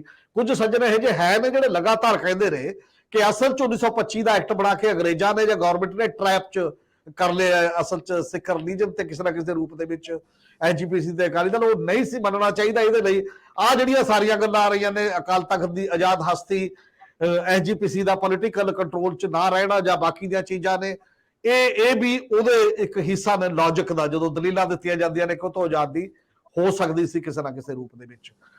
ਹੁਣ ਸਵਾਲ ਇਹ ਹੈ, ਜਿਹੜਾ ਭਗਵੰਤ ਮਾਨ ਸਭ ਤੋਂ ਜ਼ਿਆਦਾ ਇਹ ਕਹਿ ਰਿਹਾ ਕਿ ਮੈਂ ਕੋਈ ਪੰਥ ਚ ਦਖਲ ਨਹੀਂ ਦੇ ਰਿਹਾ, ਮੇਰਾ ਕੋਈ ਲਾਗਾ ਦੇਗਾ ਨਹੀਂ ਹੈ, ਤੇ ਮੈਂ ਕੇਵਲ ਮੌਜੂਦਾ ਮਹੰਤ ਜਿਹੜੇ ਉਹਨਾਂ ਨੇ ਬੋਲਿਆ ਵੀ ਪ੍ਰਕਾਸ਼ ਟ੍ਰੇਡਿੰਗ ਕੰਪਨੀ ਤੋਂ ਆਜ਼ਾਦ ਕਰਾ ਕੇ ਮੈਂ ਸਭ ਨੂੰ ਦੇਣਾ ਚਾਹੁੰਦਾ, ਇਹ ਉਹਨਾਂ ਦੇ ਸ਼ਬਦ ਨੇ ਜਿਹੜੇ ਉਸ ਤੋਂ ਬਾਅਦ।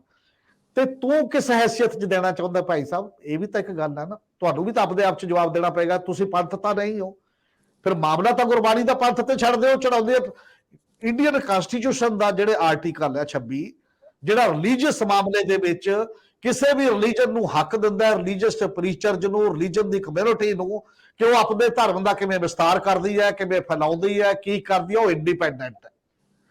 ਉਹ ਕਿਸੇ ਚੀਫ ਮਿਨਿਸਟਰ ਨੂੰ, ਕਿਸੇ ਪ੍ਰਾਈਮ ਮਿਨਿਸਟਰ ਨੂੰ, ਕਿਸੇ ਉਹਨੂੰ ਨਹੀਂ ਹੱਕ ਦਿੰਦੀ ਕਿ ਤੂੰ ਉਹਦੇ ਚ ਦਖਲ ਕਰਕੇ ਆਇਆ ਚਲਾ, ਉਹਦਾ ਪ੍ਰਚਾਰ ਵਧੀਆ ਹੋਵੇ, ਉਹਦਾ ਫਲਾਨਾ ਹੋਵੇ, ਜੇ ਹੋਵੇ।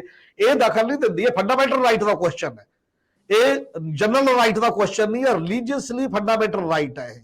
ਜਦੋਂ ਤੁਸੀਂ ਗੱਲ ਉਹ ਕਰਦੇ ਹੋ, ਫਿਰ ਤੁਸੀਂ ਇਹਦਾ ਮਤਲਬ ਕੀ ਹੈ ਕਿ ਤੁਸੀਂ ਇਹ ਰਾਈਟ ਗੁਰਬਾਣੀ ਕਿਵੇਂ ਵਿਸਤਾਰ ਹੋਣਾ ਕਿਵੇਂ ਨਹੀਂ, ਉਹ ਐਸਜੀਪੀਸੀ ਤੋਂ ਖੋ ਕੇ ਪੰਜਾਬ ਗਵਰਨਮੈਂਟ ਆਪਣੇ ਕੋਲ ਲੈ ਰਹੀ ਹੈ, ਆਪਣੇ ਆਪ ਬਿੱਡ ਬਣਾ ਰਹੀ ਹੈ। ਤੁਸੀਂ ਸ਼ਰਤਾਂ ਤੈਅ ਕਰੋਗੇ, ਉਹਨਾਂ ਸ਼ਰਤਾਂ ਦੇ ਵਿੱਚ ਹੀ ਸਾਰਾ ਕੁਝ ਐਸਜੀਪੀਸੀ ਨੂੰ ਵੀ ਚੱਲਣਾ ਪਊ, ਤੁਹਾਨੂੰ ਵੀ ਚੱਲਣਾ ਪਊ, ਸਭ ਨੂੰ ਚੱਲਣਾ ਪਏਗਾ। ਤਾਂ ਸੋਲ ਰਾਈਟ ਕਿਹਨੇ ਲੈ ਲਿਆ? ਉਹ ਲੈ ਲਿਆ ਇੱਕ ਪੋਲੀਟੀਕਲ ਧਿਰ ਨੇ। ਤੇ ਜਿਹੜੀ ਪੋਲੀਟੀਕਲ ਧਿਰ ਆਪਣੇ ਆਪ ਨੂੰ ਆਇਡੈਂਟੀਫਾਈ ਵੀ ਨਹੀਂ ਕਰਦੀ ਕਿ ਉਹ ਪੰਥਕ ਧਿਰ ਹੈ, ਜਿਹੜੀ ਪੋਲੀਟੀਕਲ ਧਿਰ ਇਹ ਵੀ ਨਹੀਂ ਕਹਿੰਦੀ ਕਿ ਉਹਦਾ ਪੰਥ ਨਾਲ ਕੋਈ ਲੱਗਾ ਲਾਲਾ ਕੱਖਾ ਹੈ ਤਾਂ ਉਹਦਾ ਹਿਸਟਰੀ ਜਾਂ ਉਹਦੇ ਨਾਲ ਕੋਈ ਲੱਗਾ, ਤੁਹਾਡੀ ਉਹ ਜਜ਼ਬਾਤ ਹੈ ਇੱਕ ਕਿ ਗੁਰਬਾਣੀ ਸਭ ਕੋਲ ਜਾਣੀ ਚਾਹੀਦੀ ਹੈ, ਸਭ ਦਾ ਇੱਕ ਸੈਟਅਪ ਹੈ। ਤੁਹਾਡੀ ਉਹਦੀ ਹਿਸਟੋਰੀਕਲ ਮੂਵਮੈਂਟ ਨਾਲ ਕੋਈ ਸੰਬੰਧ ਨਹੀਂ, ਤੁਹਾਡਾ ਅੱਜ ਵੀ ਉਹਨਾਂ ਦੇ ਜਿਹੜੇ ਸਰੋਕਾਰ ਨੇ ਜਿੰਨੇ ਵੀ ਬਣਦੇ ਨੇ ਉਹਦੇ ਨਾਲ ਕੋਈ ਸੰਬੰਧ ਨਹੀਂ। ਇਸ ਲਈ ਉਹ ਕੱਲਾ ਲੌਜਿਕ ਦੇਖਣ ਨੂੰ ਵਧੀਆ ਲੱਗਦਾ, ਪੋਲੀਟੀਕਲ ਸਕੋਰ ਉਹ ਬਿਲਕੁਲ ਕਰ ਰਹੇ ਨੇ। ਕਿਉਂ ਲੱਗਦਾ? ਜਿਹੜੀਆਂ ਲੋਕਾਂ ਦੀਆਂ ਪੀਟੀਸੀ ਕਰਕੇ, ਮੋਨੋਪੋਲੀ ਕਰਕੇ, ਅਕਾਲੀ ਦਲ ਤੇ ਪਰਿਵਾਰਕ ਕੰਟਰੋਲ ਕਰਕੇ, ਐਸਜੀਪੀਸੀ ਦੇ ਪ੍ਰਧਾਨ ਲਿਫਾਫੇ ਚੋਂ ਨਿਕਲਣ ਕਰਕੇ ਲੋਕਾਂ ਦੇ ਅੰਦਰ ਜਿਹੜੀ ਇੱਕ ਰਿਜੈਂਟਮੈਂਟ ਹੈ ਉਹਨੂੰ ਉਹ ਲੈਣਾ ਚਾਹੁੰਦੇ ਨੇ ਪੋਲੀਟੀਕਲ ਮਾਈਲੇਜ ਉਸ ਸਾਰੇ ਮਾਮਲੇ ਦਾ, ਔਰ ਉਹ ਮਿਲ ਵੀ ਰਿਹਾ ਇੱਕ ਹੱਦ ਤੱਕ।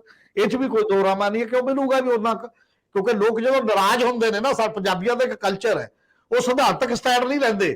ਹੁਣ ਬਹੁਤ ਤੁਹਾਨੂੰ ਹੇਠਾਂ ਕਹਿਣਗੇ ਬਥੇਰੇ ਲੋਕ, ਜੇ ਤੁਸੀਂ ਇਹ ਕਹੀ ਜਾਓ ਨਾ, ਅੱਛਾ ਅਜੇ ਵੀ ਤੁਹਾਨੂੰ ਐਸਜੀਪੀਸੀ ਚੰਗੀ ਲੱਗਦੀ ਹੈ, ਹਜੇ ਵੀ ਤੁਹਾਨੂੰ ਫਲਾਨਾ ਚੰਗਾ ਲੱਗਦਾ ਹੈ, ਪਰ ਮਾਮਲੇ ਪ੍ਰਿੰਸੀਪਲਡ ਹੁੰਦੇ ਨੇ, ਇਹ ਬਹੁਤ ਜਜ਼ਬਾਤੀ ਇਕੱਲੇ ਨਹੀਂ ਹੁੰਦੇ। ਇਨ ਦੀ ਲੌਂਗ ਰਨ ਮਤਲਬ ਕੀ ਡਾਇਰੈਕਸ਼ਨ ਹੋ ਰਹੀ ਹੈ ਉਹ ਸਾਰੇ ਲਈ ਜਾ ਰਹੀ ਹੈ ਇਹਦੇ 'ਚ। ਹੁਣ ਕੱਲ ਨੂੰ ਇਹਦਾ ਮਤਲਬ ਇਹ ਹੋਏਗਾ ਰਾਈਟ ਅਸੈਂਬਲੀ ਨੂੰ ਦੇ ਦਿਓ, ਜੇ ਅੱਗੇ ਨੂੰ ਜਦੋਂ ਕੋਈ ਮੂਵਮੈਂਟ ਹੋਏਗੀ ਜਾਂ ਜਿਹੜੀਆਂ ਵੀ ਚੀਜ਼ਾਂ ਹੋਣਗੀਆਂ, ਜਿਵੇਂ ਕੱਲ ਵੀ ਆਪਾਂ ਗੱਲ ਕਰਦੇ ਪੰਜਾਬ ਸਰਕਾਰ ਇੱਕ ਐਕਟ ਬਣਾ ਲੇ ਹਰਿਆਣੇ ਦੀ ਤਰ੍ਹਾਂ, ਫਿਰ ਯੂਟੀ ਵਿੱਚ ਰੱਖ ਕੇ ਹਿਮਾਚਲ ਆਪਣਾ ਬਣਾ ਲੇ, ਤਾਂ ਇਦੋਂ ਬਾਅਦ ਫਿਰ coordination all India Gurdwara act ਦੇ ਥਰੂ ਹੀ ਬਣੂ ਕਿਤੇ ਨਾ ਕਿਤੇ ਨਾ, ਹੋਰ ਤਾਂ ਕੁਝ ਰਹਿ ਹੀ ਨਹੀਂ ਜਾਊਗਾ ਫਿਰ। ਜਾਂ ਫਿਰ ਉਹ ਅੱਡ ਅੱਡ ਸਟੇਟਾਂ ਹੋਣਗੀਆਂ, ਅੱਡ ਅੱਡ ਗੁਰਦੁਆਰੇ ਹੋਣਗੇ, ਅੱਡ ਅੱਡ ਆਪਣਾ ਮਾਮਲਾ ਹੋਏਗਾ ਪ੍ਰਬੰਧ ਦੇ ਮਾਮਲੇ ਦੇ ਵਿੱਚ, ਹੋਰ ਤਾਂ ਕੋਈ ਆਪਸ਼ਨ ਨਹੀਂ ਬਚੂਗੀ ਉਸ ਸਾਰੇ ਮਾਮਲੇ ਦੇ ਵਿੱਚ। ਤੇ ਜੇ ਉਧਰ ਨੂੰ ਤੁਸੀਂ ਕਿਸੇ ਨਾ ਕਿਸੇ ਰੂਪ ਦੇ ਵਿੱਚ ਚੱਲੋਗੇ ਤਾਂ ਉਦੋਂ ਅਗਲਾ ਸਟੈਪ ਇੱਕ ਸਾਹਮਣੇ ਆਉਂਦਾ। ਮੈਨੂੰ ਲੱਗਦਾ ਕਿ ਅਕਾਲੀ ਦਲ ਜਿਹੜਾ ਇੱਕ ਖੜਾ ਮੀਰੀ ਪੀਰੀ ਦਾ ਸਿਧਾਂਤ, ਧਰਮ ਤੇ ਰਾਜਨੀਤੀ ਇਕੱਠਾ ਸਿੱਖਾਂ ਦਾ ਹੁੰਦਾ ਹੈ, ਇਹ ਜਿਹੜਾ ਸਿਧਾਂਤਕ ਸਟੈਂਡ ਹੈ ਬੇਸਿਕਲੀ, ਜਦੋਂ ਅਕਾਲੀ ਦਲ ਸਾਹਮਣੇ ਇਹ ਸਟੈਂਡ ਆਉਂਦਾ ਹੈ ਤਾਂ ਉਹ ਦੂਜਾ ਸਟੈਂਡ ਨਹੀਂ ਲੈ ਸਕਦਾ ਕਿ ਤੁਹਾਡੀ ਸਰਕਾਰ ਨੂੰ ਬਾਹਰ ਰੱਖੋ, ਕਿਉਂ ਦਖਲਅੰਦਾਜ਼ੀ ਫਲਾਨਾ ਕਰਦੀ ਹੈ। ਜਦੋਂ ਕੱਲਾ ਇਹ ਕਹਿੰਦਾ ਤਾਂ ਲੋਕ ਇਹ ਵੀ ਕਹਿੰਦੇ ਨੇ ਕਿ ਕੱਲੇ ਅਕਾਲੀ ਦਲ ਦੀ ਸਰਕਾਰ ਦਾ ਦਖਲ ਫਿਰ ਕਿਉਂ ਰਹੂਗਾ ਭਾਈ, ਬਾਕੀ ਵੀ ਸਰਕਾਰਾਂ ਨੇ। ਜਾਂ ਤਾਂ ਇਹ ਪ੍ਰਿੰਸੀਪਲਡ ਸਟੈਂਡ ਇਹਦੇ ਤੇ ਗੱਲ ਕਰਨੀ ਪਏਗੀ, ਜਿਵੇਂ ਅੱਜ ਕੱਲ ਗੱਲਾਂ ਹੋ ਰਹੀਆਂ ਨੇ, ਸੁਖਦੇਵ ਸਿੰਘ ਢੀਂਡਸਾ ਨੇ ਵੀ ਕੀਤੀ, ਹੋਰ ਬਹੁਤ ਸਾਰੇ ਬੰਦੇ ਇਹ ਕਰ ਰਹੇ ਨੇ, ਕਿ ਜਿਹੜਾ ਪੋਲਿਟਿਕਸ ਦਾ ਧਰਮ 'ਚ ਦਖਲ ਹੈ ਜਿਸ ਲੈਵਲ ਦੇ ਉੱਤੇ, ਇਹਦੇ ਤੇ ਡਿਬੇਟ ਕਰਨੀ ਪਏਗੀ, ਉਹਨੂੰ ਰੋਕਣਾ ਪਏਗਾ ਕਿਸੇ ਨਾ ਕਿਸੇ ਰੂਪ ਦੇ ਵਿੱਚ। ਇੱਕ ਗੱਲ ਇਹ ਹੁੰਦੀ ਹੈ ਵੀ ਧਰਮ ਦਾ ਕੁੰਡਾ ਰਹੇ, ਧਰਮ ਦਾ ਕੁੰਡਾ ਹੁਣ ਉਸ ਪੱਧਰ ਦਾ ਜਿਹੋ ਜਿਹੇ ਹਾਲਾਤ ਬਣ ਚੁੱਕੇ ਨੇ, ਆਪਾਂ ਨੂੰ ਪਤਾ ਹੈ ਜਿਹੋ ਜੀ ਪਾਵਰ ਪੋਲਿਟਿਕਸ ਸਾਡੇ ਚੱਲਦੀ ਹੈ ਉਸ ਪੱਧਰ ਦਾ ਤਾਂ ਬੜਾ ਮੁਸ਼ਕਲ ਕੰਮ ਹੈ ਜਿਹੋ ਜਿਹਾ ਇਲੈਕਟੋਰਲ ਪ੍ਰੋਸੈਸ ਦੇ ਵਿੱਚ ਦਿਖਾਈ ਦੇ ਰਿਹਾ। ਉਹ ਇੱਕ ਲੰਮੀਆਂ ਜਦੋਜਹਿਦਾਂ ਦਾ ਇੱਕ ਗੱਲ ਅਲੱਗ ਤਰ੍ਹਾਂ ਹੋ ਸਕਦੀ ਹੈ। ਪਰ ਹੁਣ ਜੇ ਉਹ ਵੱਖ-ਵੱਖ ਹੈ ਤਾਂ ਸਮੇਤ ਅਕਾਲੀ ਦਲ ਸਮੇਤ ਸਾਰਿਆਂ ਨੂੰ ਕਰਨਾ ਪਏਗਾ। ਜਿਹੜੇ ਬੰਦੇ ਐਸਜੀਪੀਸੀ ਦੀ ਚੋਣ ਲੜਨਗੇ, ਕਿਸੇ ਵੀ ਧਾਰਮਿਕ ਬਾਡੀ ਦੀ ਚੋਣ ਲੜਨਗੇ, ਉਹ ਪੋਲੀਟੀਕਲ ਚੋਣ ਨਾ ਲੜ ਸਕਣ। ਫਿਰ ਜਿਹੜੇ ਬੰਦੇ ਪੋਲੀਟੀਕਲ ਚੋਣ ਲੜਦੇ ਨੇ ਉਹ ਧਾਰਮਿਕ ਆਰਗੇਨਾਈਜੇਸ਼ਨ ਦੀ ਚੋਣ ਨਾ ਲੜ ਸਕਣ। ਕੋਈ ਇੱਕ ਤਾਂ ਚੂਜ਼ ਕਰਨ ਨਾ ਕਿਸੇ ਨਾ ਕਿਸੇ ਰੂਪ ਚ ਰਸਤਾ ਚੂਜ਼ ਕਰਨ ਦਾ ਜਿਹੜਾ ਐਕਸ਼ਨ ਆਏਗਾ ਉਸ ਪੱਧਰ ਦੇ ਉੱਤੇ ਬਿਨਾਂ ਸ਼ੱਕ ਕਿਸੇ ਵੀ ਰਿਲੀਜਨ ਦੇ ਵਿੱਚ ਉਸ ਰਿਲੀਜਨ ਦੀ ਜਿਹੜੀਆਂ ਸਤਿਕਾਰਤ ਜਾਂ ਸਨਮਾਨਤ ਜਾਂ ਚਾਹੇ ਉਹ ਚੁਣੀਆਂ ਹੋਈਆਂ ਸੰਸਥਾਵਾਂ ਹੁੰਦੀਆਂ ਨੇ, ਚਾਹੇ ਉਹ ਰਿਸਪੈਕਟਡ ਸੰਸਥਾਵਾਂ ਐਵੋਲਿਊਟ ਹੋਈਆਂ ਹੁੰਦੀਆਂ ਨੇ, ਉਹਨਾਂ ਦੀ ਇੱਛਾ ਤੋਂ ਬਿਨਾਂ ਸਟੇਟ ਦੀ ਜਿਹੜੀ ਇੰਟਰਵੈਂਸ਼ਨ ਹੈ ਉਹ ਹਮੇਸ਼ਾ ਗਲਤ ਨਤੀਜੇ ਕੱਢੇਗੀ ਔਰ ਨਵੇਂ ਪੱਗੇ ਖੜੇ ਕਰੇਗੀ। ਉਹ ਸੋਲੂਸ਼ਨ ਦੀ ਬਜਾਏ ਮਾਮਲੇ ਵਿਗਾੜਨ ਬਣ ਜਾਏਗੀ ਕਿਸੇ ਨਾ ਕਿਸੇ ਰੂਪ ਚ। ਬਿਲਕੁਲ ਇਹਦੇ ਚ 3-4 ਪੁਆਇੰਟ ਬੜੇ ਅਹਿਮ ਤੁਸੀਂ ਰੱਖੇ। ਇੱਕ ਤਾਂ ਪਹਿਲੀ ਗੱਲ, ਜਿਵੇਂ ਜਥੇਦਾਰਾਂ ਦੀ ਚੋਣ ਹੁੰਦੀ ਆ, ਸ਼੍ਰੋਮਣੀ ਕਮੇਟੀ ਨੂੰ ਵੀ ਚਾਹੀਦਾ ਕਿ ਉਹ ਸਾਰਿਆਂ ਨੂੰ ਕਲਾਵੇ ਚ ਲੈ ਕੇ ਤੇ ਫੈਸਲੇ ਇਸ ਤਰ੍ਹਾਂ ਦੇ ਕਰੇ ਤਾਂ ਕਿ ਉਹਦੀ ਕ੍ਰੈਡੀਬਿਲਿਟੀ ਤੇ ਹਰਫ ਨਾ ਆਵੇ।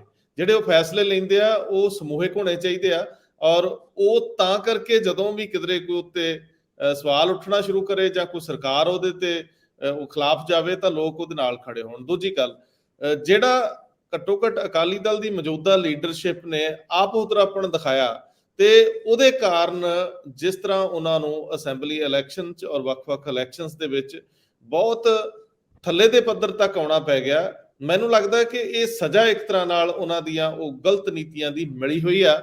ਜਿੱਥੇ ਭਗਵੰਤ ਮਾਨ ਇਹਦੇ ਚੋਂ ਕੁਝ ਕੱਢਣਾ ਚਾਹ ਰਹੇ ਆ ਤਾਂ ਪਤਾ ਨਹੀਂ ਕਿੰਨਾ ਕੁ ਨਿਕਲਦਾ ਹੈ। ਪਰ ਮੈਂ ਹੁਣ ਗੱਲ ਇਹਦੇ ਨਾਲ ਅੱਗੇ ਥੋੜੀ ਜਿਹੀ ਜੋੜੂੰਗਾ। ਸਰਦਾਰ ਹਰਮੀਤ ਸਿੰਘ ਜੀ, 4 ਲਾਈਨਾਂ ਦੇ ਵਿੱਚ ਇਹਨੂੰ ਜ਼ਰੂਰ ਜ਼ੁਬਾਨ ਦੇ ਦਿਓ ਕਿ ਜਦੋਂ ਇੱਕ ਪਾਸੇ ਮੋਨੋਪੋਲੀ ਦੀ ਗੱਲ ਹੋ ਰਹੀ ਸੀ, ਇੱਕ ਚੈਨਲ ਤੇ ਸਾਰੇ ਅਖਤਿਆਰਾਤ ਦੀ ਗੱਲ ਹੋ ਰਹੀ ਸੀਗੀ, ਮਤਲਬ ਕਿਵੇਂ ਸੱਤਾ ਨੂੰ ਵਰਤਿਆ ਜਾਂਦਾ ਆਪਣੇ ਲਈ, ਆਪਣੇ ਲੋਕਾਂ ਲਈ, ਜਾਂ ਜਿਵੇਂ ਚੁਣਿਆ ਜਾਂਦਾ ਚੀਜ਼ਾਂ ਨੂੰ। ਸੁਖਪਾਲ ਸਿੰਘ ਖਹਿਰਾ ਵਿਧਾਨ ਸਭਾ ਦੇ ਬਾਹਰ ਇਹੀ ਰੌਲਾ ਪਾ ਰਹੇ ਸੀਗੇ ਵੀ ਚੈਨਲ ਜਿਹੜੇ ਨੇ ਉਹ ਸਾਨੂੰ ਦਿਖਾਉਂਦੇ ਨਹੀਂ। ਉਹ ਕਾਫੀ ਵਾਵਾ ਉੱਥੇ ਸ਼ੋਰ ਸ਼ਰਾਬਾ ਜਿਹਾ ਦਿਸਦਾ ਸੀਗਾ। ਸੋ ਇੱਕ ਵਾਰੀ ਇਹ ਵੀ ਜ਼ਬਾਨ ਦਿਓ ਕਿ ਇਸ ਹਮਾਮ ਦੇ ਵਿੱਚ ਜਿੱਧਰ ਵੀ ਝਾਤੀ ਮਾਰੋਗੇ ਨਗੇਜ ਜਾਂ ਨੰਗ ਜਿਹਾ ਨਜ਼ਰ ਆਉਂਦਾ ਹੈ। ਇੱਕ ਦੂਜੇ ਵੱਲ ਅਸੀਂ ਉਂਗਲ ਤੇ ਚੱਕੀ ਜਾਂਦੇ ਆ ਪਰ ਸਾਡੇ ਕਿਰਦਾਰ ਵੀ ਕੋਈ ਵੱਖਰੇ ਨਹੀਂ। ਬਿਲਕੁਲ। ਉਹ ਜਿਹੜਾ ਬੀਬੀ ਮਾਣੂਕੇ ਦੀ ਕੋਠੀ ਦਾ ਮਾਮਲਾ ਚੱਲਦਾ, ਭਾਵੇਂ ਬੀਬੀ ਨੇ ਆ ਕੇ ਸਫਾਈ ਦਿੱਤੀ ਮੈਂ ਕੋਠੀ ਛੱਡਤੀ ਹੁਣ ਫਲਾਣੇ ਦੀ ਸੀ, ਪਰ ਉਹਦੀਆਂ ਨਵੀਆਂ ਪਰਤਾਂ ਖੁੱਲਦੀਆਂ ਜਾ ਰਹੀਆਂ ਨੇ ਅੱਗੇ ਤੋਂ ਅੱਗੇ ਜਾ ਕੇ। ਉਹ 2 ਬੀਬੀਆਂ ਨੂੰ, ਇੱਕ ਉਹਦੀ ਨੂੰਹ ਨੂੰ ਤਾਂ ਇੱਕ ਜਿਹੜੇ ਮਾਲਕ ਨੇ ਓਰੀਜਨਲ, ਉਹਨਾਂ ਨੂੰ ਲੈ ਕੇ ਅੱਜ ਵਿਧਾਨ ਸਭਾ ਆਏ ਸੀ ਪੱਤਰਕਾਰਾਂ ਨੂੰ। ਉਹਨਾਂ ਨੂੰ ਇਹੋ ਕਿ ਪੱਤਰਕਾਰ ਉੱਥੇ ਹੋਣਗੇ ਸਾਰੇ, ਚਲੋ ਗੱਲ ਕਰਦੇ ਆ। ਤੇ ਜਦੋਂ ਗੱਲ ਕਰਨ ਲੱਗੇ ਤਾਂ ਪਿੱਛੋਂ ਸ਼ੋਰ ਸ਼ੂਰ ਜਿਹਾ ਪੈਣਾ ਸ਼ੁਰੂ ਹੋ ਗਿਆ ਥੋੜਾ ਜਿਹਾ। ਉਹਨਾਂ ਨੂੰ ਪਤਾ ਲੱਗਿਆ ਕੌਣ ਪਾ ਰਹੇ ਨੇ, ਕਿਉਂਕਿ ਦਿੱਲੀ ਤੋਂ ਪਾ ਰਹੇ ਨੇ, ਕੁਝ ਭੇਜੇ ਜਾਂਦੇ ਨੇ ਇਹਨਾਂ ਨੂੰ। ਸਰਦਾਰ ਜਗਤਾਰ ਸਿੰਘ ਉਹਨਾਂ ਨੂੰ ਵੀ ਯਾਦ ਹੋਣਾ, ਇੱਕ ਜ਼ਮਾਨੇ 'ਚ ਕੁਝ ਪੱਤਰਕਾਰਾਂ ਦਾ ਨਾਂ ਕਮਾਂਡੋ ਪੱਤਰਕਾਰ ਵੀ ਰੱਖਿਆ ਹੋਇਆ ਸੀਗਾ, ਜਿਹੜੇ ਸਟੇਟ ਨਾਲ, ਗਵਰਨਮੈਂਟ ਨਾਲ ਮਿਲ ਜਾਂਦੇ ਨੇ, ਉਹਨਾਂ ਨੇ ਉਹੀ ਕੁਝ ਗੱਲ ਕਹਿ ਦੇਣੀ ਹੈ ਜਿਹੜੀ ਵੀ ਜਾਂਦੀ ਹੈ। ਤੇ ਖੈਰ ਇਹਨੇ ਬੜੀ ਗੱਲ ਕੀ ਵੀ ਜਿਹੜੇ ਤੁਸੀਂ ਚਲਾਉਂਦੇ ਨਹੀਂ, ਮੇਰੀ ਤਾਂ ਪ੍ਰੈਸ ਕਾਨਫਰੰਸ ਦੇ ਵਿੱਚੋਂ ਆਪਦੇ ਬੈਗ ਕੱਢ ਕੇ ਲੈ ਜਾਂਦੇ ਹੋ ਜਾਂ ਤੁਹਾਨੂੰ ਸੱਦਾ ਆ ਜਾਂਦਾ ਉੱਪਰੋਂ ਵੀ ਇਹ ਨਹੀਂ ਕਰਨੀ ਰਿਲੀਜ਼, ਤੁਸੀਂ ਚਲੇ ਜਾਓ। ਜਿਹੜੇ ਸੁਣਨਾ ਚਾਹੁੰਦੇ ਨੇ ਉਹਨਾਂ ਨੂੰ ਤਾਂ ਸੁਣਨ ਦਿਓ, ਤੁਸੀਂ ਇਹ ਨਾ ਪਾਓ। ਆਪਾਂ ਨਾਂ ਨਹੀਂ ਲੈਣੇ ਪਰ ਉਹਨੇ ਨਾਂ ਵੀ ਲਏ ਨੇ ਸਾਰਿਆਂ ਦੇ, ਜਿਹੜੇ ਬੰਦੇ, ਕੁਝ ਬੰਦਿਆਂ ਦੇ ਵੀ ਜਿਹੜੇ ਇਹਨੂੰ ਗੋਦੀ ਮੀਡੀਆ ਦੇ ਦਾਇਰੇ ਚੋਂ ਬਾਹਰ ਕਿਵੇਂ ਰੱਖੋਗੇ। ਫਿਰ ਤੁਸੀਂ ਕਿਹੜੀ ਜਿਹੜੀ ਪੱਤਰਕਾਰੀ, ਕਿਹੋ ਜਿਹੀ ਪੱਤਰਕਾਰੀ ਹੋਏਗੀ, ਕੀ ਹੋਏਗੀ ਜੇ ਲੋਕਾਂ ਦੇ ਮੁੱਦੇ ਤੁਸੀਂ ਨਹੀਂ ਉਠਾਉਂਦੇ। ਇਹ ਇਸ ਲਈ ਮੀਡੀਆ ਨੂੰ ਵੀ ਆਪਣੇ ਅੰਦਰ ਝਾਤੀ ਮਾਰਨੀ ਚਾਹੀਦੀ ਹੈ ਕਿ ਜਿਹੜੇ ਲੋਕਾਂ ਦੇ ਕੰਸਰਨ ਦੇ ਇਸ਼ੂ ਨੇ, ਜਿਹੜੇ ਕੋਈ ਇੱਕ ਪਾਰਟੀ ਦੂਜੀ ਪਾਰਟੀ ਦੇ ਵੀ ਨਹੀਂ। ਹੁਣ ਕਿਸੇ ਦੀ ਜਾਇਦਾਦ ਦੱਬ ਲੈਣੀ, ਕਿਸੇ ਕੁੜੀਆਂ ਦੇ ਪਹਿਲਵਾਨਾਂ ਦਾ ਮਾਮਲਾ, ਕਿਤੇ ਕੋਈ ਰੇਪ ਕੇਸ ਹੈ, ਕਿਤੇ ਕੋਈ ਕਟਾਰੂ ਚੱਕ ਹੈ, ਇਹ ਕੋਈ ਪੋਲੀਟੀਕਲ ਮਾਮਲੇ ਤਾਂ ਨਹੀਂ ਨਾ ਹੈ ਉਸ ਲੈਵਲ ਤੇ। ਇਹ ਸੋਸ਼ਲ ਤੇ ਹਿਊਮਨ ਰਾਈਟਸ ਤੇ ਸਰੋਕਾਰਾਂ ਦੇ ਮਾਮਲੇ ਨੇ। ਜੇ ਇਹਨੂੰ ਵੀ ਸਾਈਡ ਤੇ ਰਗੜ ਕੇ ਤੁਸੀਂ ਉਵੇਂ ਹੀ ਚਲਾਓਗੇ ਫਿਰ ਤਾਂ ਠੀਕ ਹੈ।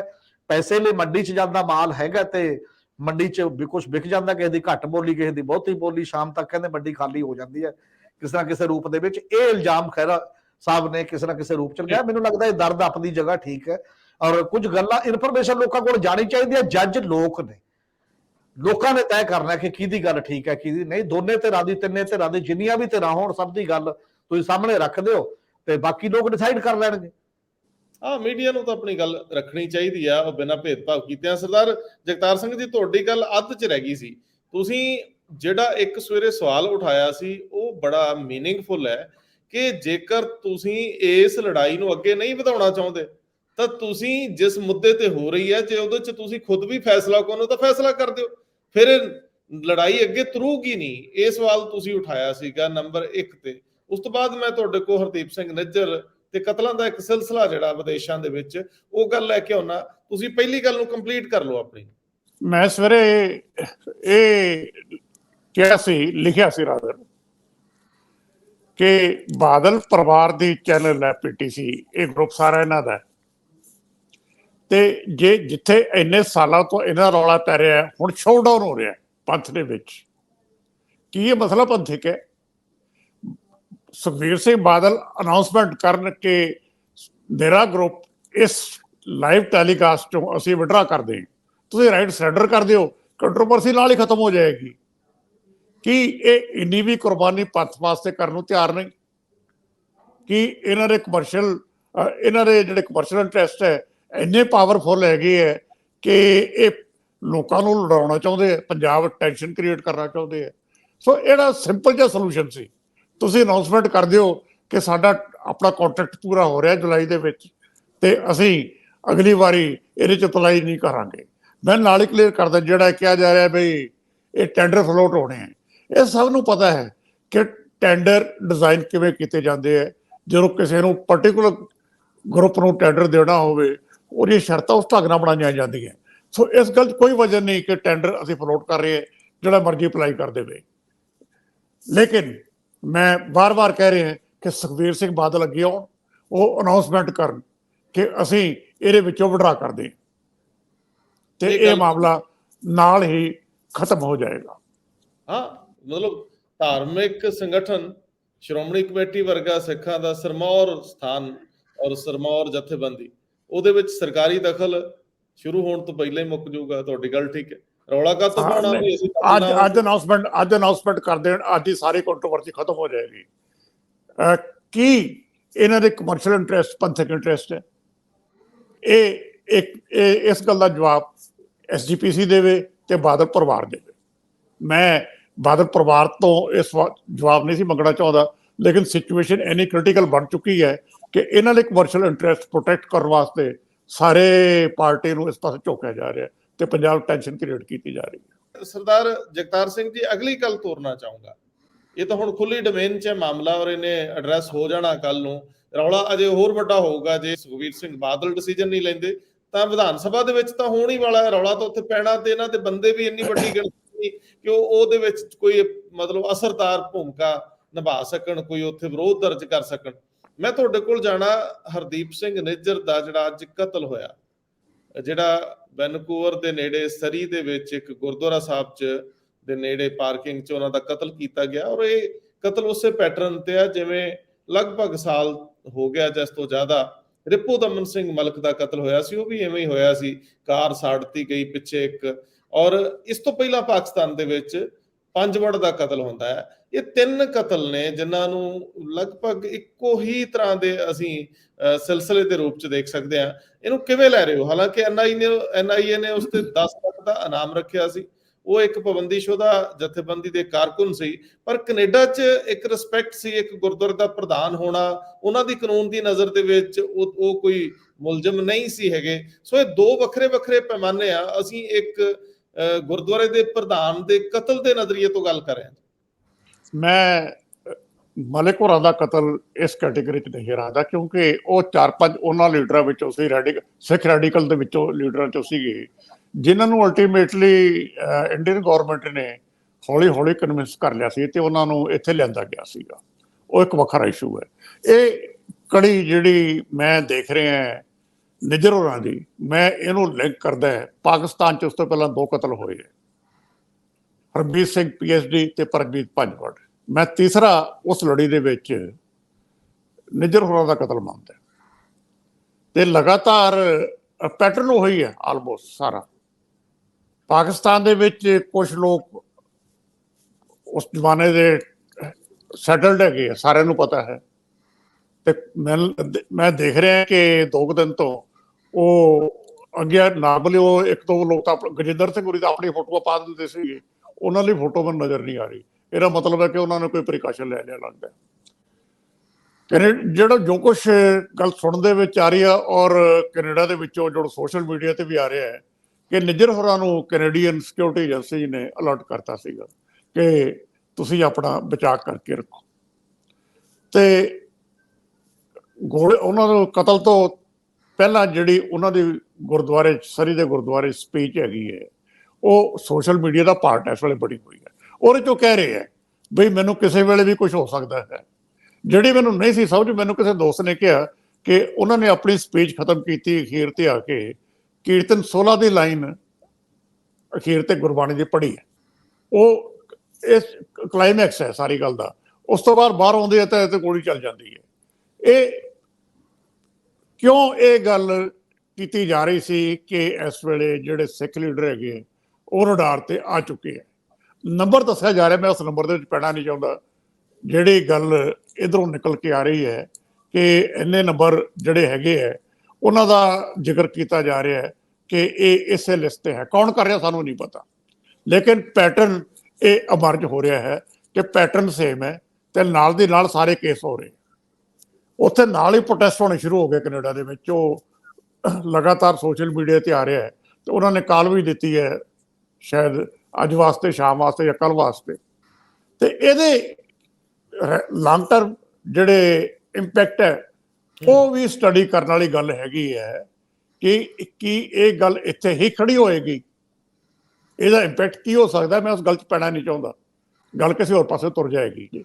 ਲੇਕਿਨ ਇੱਕ ਗੱਲ ਬੜੀ ਕਲੀਅਰ ਹੈਗੀ ਹੈ ਕਿ ਪੈਟਰਨ ਐਮਰਜ ਹੋ ਰਿਹਾ ਹੈ। ਮੈਂ ਇਸ ਤੋਂ ਬਾਅਦ ਅਜੇ ਇਹਦੇ ਬਾਰੇ ਕਹਿਣਾ ਨਹੀਂ ਚਾਹੁੰਦਾ ਕੁਝ। ਜੀ ਸਰਦਾਰ ਹਮੀਤ ਸਿੰਘ ਜੀ, ਇੱਕ ਛੋਟੀ ਜਿਹੀ ਟਿੱਪਣੀ ਇਹਦੇ ਤੇ ਮੈਂ ਤੁਹਾਡੇ ਤੋਂ ਜ਼ਰੂਰ ਲੈਣਾ ਚਾਹੂੰਗਾ, ਤੇ ਫਿਰ ਅਗਲਾ ਬਹੁਤ ਸੈਂਸਿਟਿਵ ਮੁੱਦਾ ਮੈਂ ਤੁਹਾਡੇ ਕੋਲ ਲਿਆਉਣਾ ਹੈ। ਬਹੁਤ ਛੋਟੀ ਜਿਹੀ ਟਿੱਪਣੀ ਇੱਥੇ। ਨਹੀਂ, ਬਿਲਕੁਲ ਇਹ ਠੀਕ ਗੱਲ ਹੈ ਕਿ ਬਹੁਤ ਸਾਰੇ ਲੋਕ ਕਈ ਵਾਰ ਇੱਥੋਂ ਸਾਡੇ ਤੋਂ ਬਾਹਰ ਗਏ, ਅਸਾਈਲਮ ਵੀ ਲਈਆਂ, ਬਾਕੀ ਜਗ੍ਹਾ ਲਈਆਂ, ਕਿਉਂਕਿ ਕਿਤੇ ਨਾ ਕਿਤੇ ਉਹਨਾਂ ਨੂੰ ਪਾਰਟੀਕੂਲਰ ਇੱਕ ਸਟੇਟ ਦੇ ਵਿੱਚ ਖਤਰਾ ਹੁੰਦਾ ਹੈ। ਇਹ ਸੰਬੰਧਿਤ ਸਟੇਟਾਂ ਦੇ ਵਿੱਚ ਵੀ, ਸੰਬੰਧਿਤ ਕੰਟਰੀਜ਼ ਦੇ ਵਿੱਚ ਵੀ ਮੇਰੇ ਖਿਆਲ ਉਹਨਾਂ ਦੀ ਆਪਣੀ ਇੰਟੈਲੀਜੈਂਸ ਤੇ ਆਪਣੀ ਸਿਕਿਉਰਿਟੀ ਦੇ ਵੀ ਚੈਲੰਜ ਹੈ ਲਈ ਵੀ, ਕਿਉਂਕਿ ਉਹਨਾਂ ਨੇ ਤਾਂ ਜਿੱਥੇ ਕੋਈ ਬੰਦਾ ਮੁਲਜ਼ਮ ਨਹੀਂ ਹੈ ਜਾਂ ਉਹ ਨਹੀਂ ਹੈ, ਉਹ ਹਰ ਨਾਗਰਿਕ ਦੀ, ਹਰ ਬੰਦੇ ਦੀ, ਹਰ ਵਸਿੰਦੇ ਦੀ, ਜਿਹੜਾ ਨਾਗਰਿਕ ਨਹੀਂ ਵੀ ਹੈ ਉਹਦੀ ਜਾਨ ਮਾਲ ਦੀ ਰਾਖੀ ਦੀ ਤਾਂ ਗਰੰਟੀ ਹਰੇਕ ਦੀ ਹੁੰਦੀ ਹੈ ਨਾ ਕਿਤੇ ਨਾ ਕਿਤੇ। ਤਾਂ ਇਟ ਮੀਨ ਜੇ ਚਾਹੇ ਉਹ ਕੈਨੇਡਾ 'ਚ ਹੁੰਦਾ ਹੈ ਜਾਂ ਪਾਕਿਸਤਾਨ ਜਾਂ ਕਿਤੇ ਹੋਰ ਦੇਸ਼ ਦੇ ਵਿੱਚ ਹੁੰਦਾ ਹੈ, ਤਾਂ ਉਹਨਾਂ ਤੇ ਵੀ ਇੱਕ ਚੈਲੰਜ ਹੈ। ਸ਼ਾਇਦ ਉਹ ਜ਼ਿਆਦਾ ਸਮਰੱਥ ਹੋਣਗੇ ਇਹ ਚੀਜ਼ ਦੀ ਤਾਰ ਫੜਨ ਦੇ ਵਿੱਚ ਕਿ ਕਿੱਥੋਂ ਤੇ ਕੌਣ ਕਰ ਰਿਹਾ, ਕਿਉਂਕਿ ਉਹ ਪਾਵਰਫੁਲ ਵੀ ਨੇ ਤੇ ਉਹਨਾਂ ਕੋਲ ਸਾਧਨ ਵੀ ਜ਼ਿਆਦਾ ਨੇ ਮੁਕਾਬਲਤਨ ਕੰਪੈਰੇਟਿਵਲੀ ਸਾਡੇ ਨਾਲੋਂ। ਸ਼ਾਇਦ ਆਉਣ ਵਾਲੇ ਦਿਨਾਂ 'ਚ ਕੋਈ ਖੁਲਾਸਾ ਉਦੋਂ ਬੈਟਰ ਹੋ ਸਕੇ। ਜੀ ਹੁਣ ਮੈਂ ਤੁਹਾਡੇ ਕੋਲ ਜਿਹੜਾ ਅੱਜ ਦੇ ਦਿਨ ਦਾ ਵੱਡਾ ਵਰਤਾਰਾ, ਅੱਜ ਦੇ ਦਿਨ 'ਚ ਜੋ ਸਭ ਤੋਂ ਵੱਡੀ ਘਟਨਾ ਦੇ ਰੂਪ 'ਚ ਮੈਂ ਦੇਖ ਰਿਹਾ, ਅਖਬਾਰ ਸਮੂਹ ਦੇ ਪ੍ਰਬੰਧਕੀ ਸੰਪਾਦਕ ਕਮ ਮਾਲਕ ਬਰਜਿੰਦਰ ਸਿੰਘ ਹਮਦਰਦ ਵੱਲੋਂ ਸਮੁੱਚੀਆਂ ਸਿਆਸੀ, ਸਮਾਜਿਕ, ਧਾਰਮਿਕ ਤੇ ਸੱਭਿਆਚਾਰਕ, ਮੈਂ ਕੈਟੇਗੋਰੀਕਲੀ ਇਹ ਜ਼ਿਕਰ ਕਰ ਰਿਹਾ ਵੀ ਉਹਨਾਂ ਨੇ ਇਹ ਅਪੀਲ ਇੱਕ ਤੋਂ ਵੱਧ ਵਾਰੀ ਕੀਤੀ ਸੀ, ਔਰ ਉਹਨਾਂ ਮੰਚ ਤੋਂ ਵੀ ਕਿਹਾ, ਦੇਸ਼ ਭਗਤ ਯਾਦਗਾਰ ਹਾਲ ਜਲੰਧਰ ਦੇ ਵਿੱਚ ਉਹਨਾਂ ਮੰਚ ਤੋਂ ਵੀ ਕਿਹਾ ਕਿ ਮੇਰੇ ਸੱਦੇ ਤੇ ਤੁਸੀਂ ਆਏ ਹੋ। ਸੋ ਉਹ ਸੱਦਾ ਭਾਵਪੂਰਤ ਸੀ, ਲੋਕ ਪਹੁੰਚੇ, ਲੀਡਰ ਪਹੁੰਚੇ, ਕਾਰਕੁਨ ਪਹੁੰਚੇ, ਤੇ ਜਿਹੜੀ ਸਪੀਚ ਹਮਦਰਦ ਸਾਹਿਬ ਦੀ ਸੀ ਉਹ ਸਿੱਧੀ ਸਿੱਧਤ ਸੀ ਸਰਕਾਰ ਵੱਲ, ਭਗਵੰਤ ਮਾਨ ਵੱਲ। ਤੇ ਉਸ ਤੋਂ ਬਾਅਦ ਉਹ ਮੈਮੋਰੰਡਮ ਦੇਣ ਜਾਂਦੇ ਆ। ਇਹ ਮੈਮੋਰੰਡਮ ਸਰਕਾਰ ਤੱਕ ਪਹੁੰਚਾਉਣਾ ਹੁੰਦਾ ਡੀਸੀ ਰਾਹੀਂ, ਪਰ ਉਹ ਗੱਲ ਤਾਂ ਆਪਣੀ ਕਹਿ ਚੁੱਕੇ ਸੀਗੇ। ਜੋ ਉਹ ਨੈਰੇਟਿਵ ਸੈੱਟ ਕਰਨਾ ਚਾਹੁੰਦੇ ਕਿ ਉਹ ਨੈਰੇਟਿਵ ਸੈੱਟ ਹੋ ਗਿਆ। ਬਰਜਿੰਦਰ ਸਿੰਘ ਹਮਦਰਦ ਬਨਾਮ ਭਗਵੰਤ ਮਾਨ ਇਹ ਲੜਾਈ ਨੂੰ ਹੁਣ ਇੱਥੋਂ ਕਿੱਧਰ ਨੂੰ ਜਾਂਦੀ ਦੇਖੀਏ, ਇਹਨੂੰ ਜ਼ੁਬਾਨ ਦਿਓ, ਇਸ ਨੈਰੇਟਿਵ ਨੂੰ ਕਿਹੜੇ ਚੌਕਟੇ ਚਾਂਕੀਏ। ਅਸਲ ਦੇ ਵਿੱਚ ਇਹ ਜਿਹੜਾ ਟ੍ਰੈਂਡ ਸਟਾਰਟ ਹੋਇਆ, ਪਹਿਲਾਂ ਇੱਕ ਆਲ ਪਾਰਟੀ ਮੀਟਿੰਗ, ਮਤਲਬ ਸੱਤਾਧਾਰੀ ਧਿਰ ਤੋਂ ਬਿਨਾਂ ਬਾਕੀ ਪਾਰਟੀਆਂ ਦੇ ਲੀਡਰਸ਼ਿਪ ਗਏ, ਲੀਡਰ ਜਿਸ ਦਿਨ ਉੱਥੇ ਇਹ ਇੱਕ ਚਾਕਆਊਟ ਹੋਇਆ ਪ੍ਰੋਗਰਾਮ ਬੈਠ ਕੇ, ਸ਼ਾਇਦ ਉਦੋਂ ਬਾਅਦ ਇੱਕ ਤਾਂ ਓਪਨ ਆਈ ਤੇ ਬਾਅਦ ਚ ਕੁਝ ਸਟ੍ਰੈਟਜੀ ਬਣੀ। ਫਿਰ ਡਿਪਟੀ ਕਮਿਸ਼ਨਰਾਂ ਨੂੰ ਮੰਗ ਪੱਤਰ ਦਿੱਤੇ ਗਏ, ਜ਼ਿਲ੍ਹਾ ਵਾਈਜ਼ ਵੀ ਦਿੱਤੇ ਗਏ, ਜਿਹੜੇ ਪੋਲੀਟੀਕਲ ਬੰਦੇ ਹੀ ਜ਼ਿਆਦਾ ਸਾਡੇ ਸਾਹਮਣੇ ਆਏ। ਤੇ ਅੱਜ ਦਾ ਇਕੱਠ ਜਿਹੜਾ ਹੈ ਉਹ ਇੱਕ ਮਤਲਬ ਸਟੇਟ ਦਾ ਇਕੱਠ ਫਿਰ ਰੱਖਿਆ ਗਿਆ। ਉਹ ਸਾਰੇ ਮਾਮਲੇ ਮਤਲਬ ਇੱਕ ਕੰਟੀਨਿਊ ਪ੍ਰੋਸੈਸ ਹੈ। ਦੂਜੇ ਪਾਸੇ ਭਗਵੰਤ ਮਾਨ ਉਹਨਾਂ ਨੇ ਵੀ ਰੋਜ਼ ਬਾਗ ਉਹ ਕੋਈ ਗੱਲ ਕਹਿ ਰਹੇ ਨੇ, ਅੱਜ ਵੀ ਕਹੀ। ਅੱਜ ਹਾਲਾਂਕਿ ਮੇਨ ਏਜੰਡਾ ਕੈਬਨਿਟ ਤੋਂ ਬਾਅਦ ਇਹੀ ਸੀਗਾ ਕਿ ਜਿਹੜਾ ਗੁਰਬਾਣੀ ਪ੍ਰਸਾਰਣ ਦੇ ਐਕਟ ਵਾਲਾ, ਪਰ ਉਹਨਾਂ ਨੇ ਅੱਜ ਕਿਹਾ ਵੀ ਜਿਵੇਂ ਸੁਖਬੀਰ ਬਾਦਲ ਤੇ ਤੰਜ ਕੀਤੀ ਨਾ, ਉਹਨੇ ਵੀ ਉਧਰ ਵੀ ਕੀਤੀ ਕਿ ਜੇ ਕਿਸੇ ਸਰਕਾਰੀ ਇਮਾਰਤ ਜਾਂ ਸਰਕਾਰੀ ਪ੍ਰੋਜੈਕਟ 'ਚ ਪੈਸਿਆਂ ਦੇ ਹੇਰ ਫੇਰ ਤੇ ਕੋਈ ਕਿਸੇ ਨੂੰ ਸੱਦਦਾ ਹੈ ਤਾਂ ਇਹ ਪੱਤਰਕਾਰੀ ਤੇ ਹਮਲਾ ਹੋ ਗਿਆ।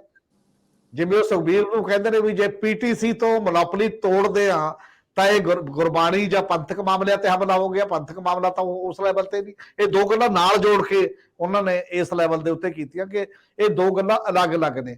ਉਹਨਾਂ ਦੇ ਅਖਬਾਰ 'ਚ ਕੋਈ ਦਖਲਅੰਦਾਜ਼ੀ ਕੀਤੀ ਹੋਵੇ, ਬਾਕੀ ਚੀਜ਼ਾਂ ਕੀਤੀਆਂ ਹੋਣ, ਸਰਕਾਰ ਬਿਲਕੁਲ ਜੀ ਕੁਝ ਨਹੀਂ ਕੀਤਾ, ਇਹ ਸਾਰੀ ਇੱਕ ਟਾਈਪ ਦੀ ਗੱਲ ਕੀਤੀ।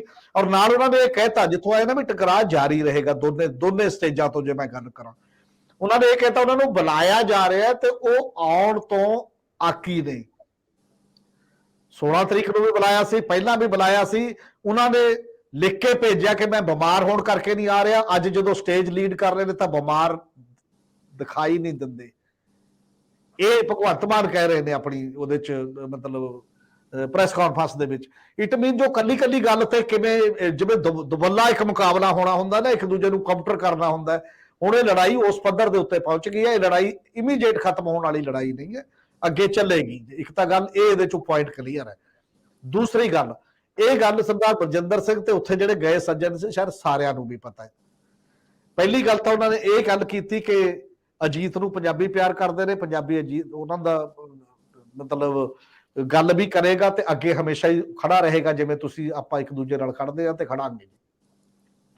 ਦੂਜੀ ਗੱਲ ਜਿਹੜੀ ਉਹਨਾਂ ਨੇ ਇਹ ਕੀਤੀ ਹੈ ਕਿ ਆਉਣ ਵਾਲੇ ਦਿਨਾਂ ਦੇ ਵਿੱਚ ਇੱਕ ਮਿਨੀਮਮ ਪੋਲੀਟੀਕਲ ਏਜੰਡੇ ਦੀ ਲੋੜ, ਇੱਕ ਮਿਨੀਮਮ ਏਜੰਡੇ ਦੀ ਲੋੜ ਹੈ। ਪੋਲੀਟੀਕਲ ਸ਼ਬਦ ਨਹੀਂ ਵਰਤਿਆ ਜਿਹਦੇ ਚ ਪੰਜਾਬ ਦੇ ਲਈ ਹੈ, ਕਿਉਂਕਿ ਉਹਨਾਂ ਨੇ ਸਪੀਚ ਕੀਤੀ ਸੈਕੰਡ ਵਰਲਡ ਵਾਰ ਵਿੱਚ, ਜਿਹੜੇ ਹਿਟਲਰ ਦਾ ਇਨਫੋਰਮੇਸ਼ਨ ਵਾਲਾ ਬੰਦਾ ਸੀ ਕਿ 100 ਝੂਠ ਬੋਲੋ ਸੱਚ ਲੱਗਣ ਲੱਗ ਜਾਂਦਾ। ਇਹ ਉਦਾਹਰਨ ਵੀ ਦਿੱਤੀ ਕਿ ਜਿਵੇਂ ਉਹ ਆਪਣੀ 750 ਕਰੋੜ ਦੀ ਐਡ ਦੇ ਨਾਲ ਆਪਣੀ ਗੱਲ ਨੂੰ ਕਰਨਾ ਚਾਹੁੰਦੇ ਨੇ। ਕੋਈ ਸਰਕਾਰ, ਅੱਜ ਪੰਜਾਬ ਸਭ ਤੋਂ ਖਤਰਨਾਕ ਦੌਰ ਦੇ ਵਿੱਚ ਹੈ, ਇਸ ਲਈ ਸਿਰ ਜੋੜ ਕੇ ਇੱਕ ਯੂਨਾਈਟਿਡ ਫਰੰਟ ਦੇ ਰੂਪ ਦੇ ਵਿੱਚ ਵੀ ਅੱਗੇ ਵਧਣਾ ਚਾਹੀਦਾ ਪੰਜਾਬ ਨੂੰ, ਉਹਦੀ ਇਕਨੋਮੀ ਨੂੰ ਬਚਾਉਣ ਲਈ। ਉਹਦੇ ਬੱਚੇ ਵਿਦੇਸ਼ ਜਾ ਰਹੇ ਨੇ, ਉਹਨਾਂ ਨੂੰ ਰੋਕਣ ਲਈ, ਉਹਦੀ ਐਗਰੀਕਲਚਰ ਨੂੰ ਬਚਾਉਣ ਲਈ, ਸਾਰਿਆਂ ਲਈ ਇਹ ਏਜੰਡਾ ਹੈ ਜਿਹੜਾ ਸਰਦਾਰ ਬਲਜਿੰਦਰ ਸਿੰਘ ਨੇ ਦਿੱਤਾ ਹੈ ਕਿ ਮੈਂ ਤੁਹਾਡੇ ਨਾਲ ਆ ਤੇ ਆਪਾਂ ਅੱਗੇ ਚੱਲ ਕੇ ਇਹਦੇ ਤੇ ਕਰਨਾ। ਹੁਣ ਅਗਲਾ ਰੂਪ ਰੇਖਾ ਬਣੂਗੀ ਕੀ? ਇਹ ਟੋਟਲ ਪੋਲੀਟੀਕਲ ਇੱਕ ਏਜੰਡਾ ਤਾਂ ਸੈੱਟ ਹੋ ਗਿਆ ਕਿਸੇ ਨਾ ਕਿਸੇ ਰੂਪ ਦੇ ਵਿੱਚ, ਔਰ ਇਹ ਏਜੰਡਾ ਬਲਜਿੰਦਰ ਸਿੰਘ ਉਹਨਾਂ ਨੂੰ ਦੇਣਾ ਪੈ ਰਿਹਾ ਹੈ।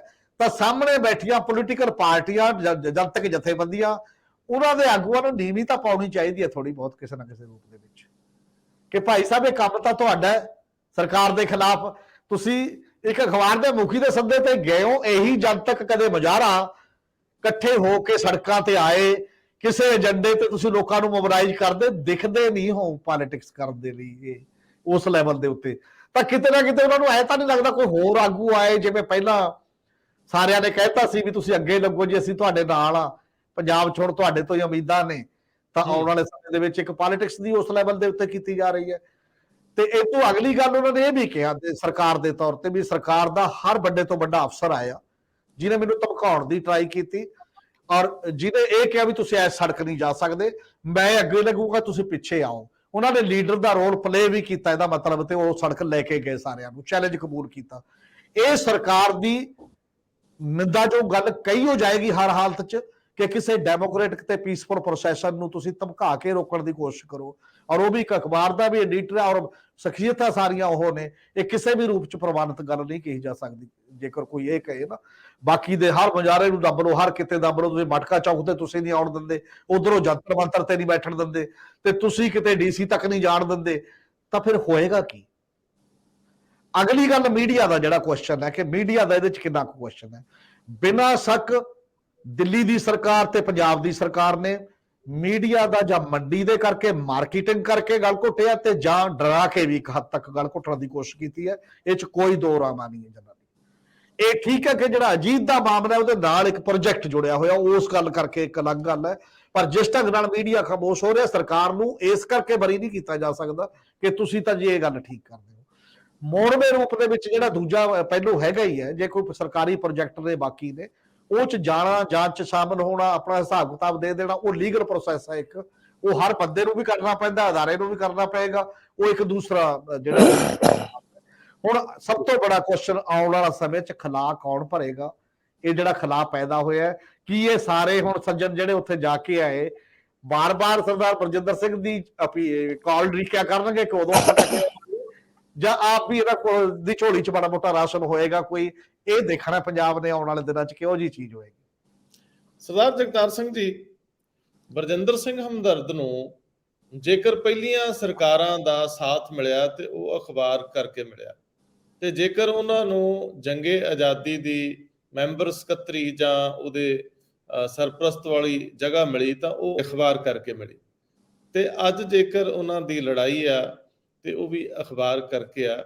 ਸੋ ਇਹਨਾਂ ਦੋਨਾਂ ਚੀਜ਼ਾਂ ਨੂੰ ਅਲੱਗ-ਅਲੱਗ ਕਰਕੇ ਨਹੀਂ ਦੇਖਿਆ ਜਾ ਸਕਦਾ, ਭਾਵੇਂ ਇਹ ਜਾਂਚ ਜੰਗੇ ਆਜ਼ਾਦੀ ਦੇ ਫੰਡਸ ਦੀ ਵਰਤੋਂ ਨਾਲ ਜੁੜੀ ਹੋਈ ਹੈ।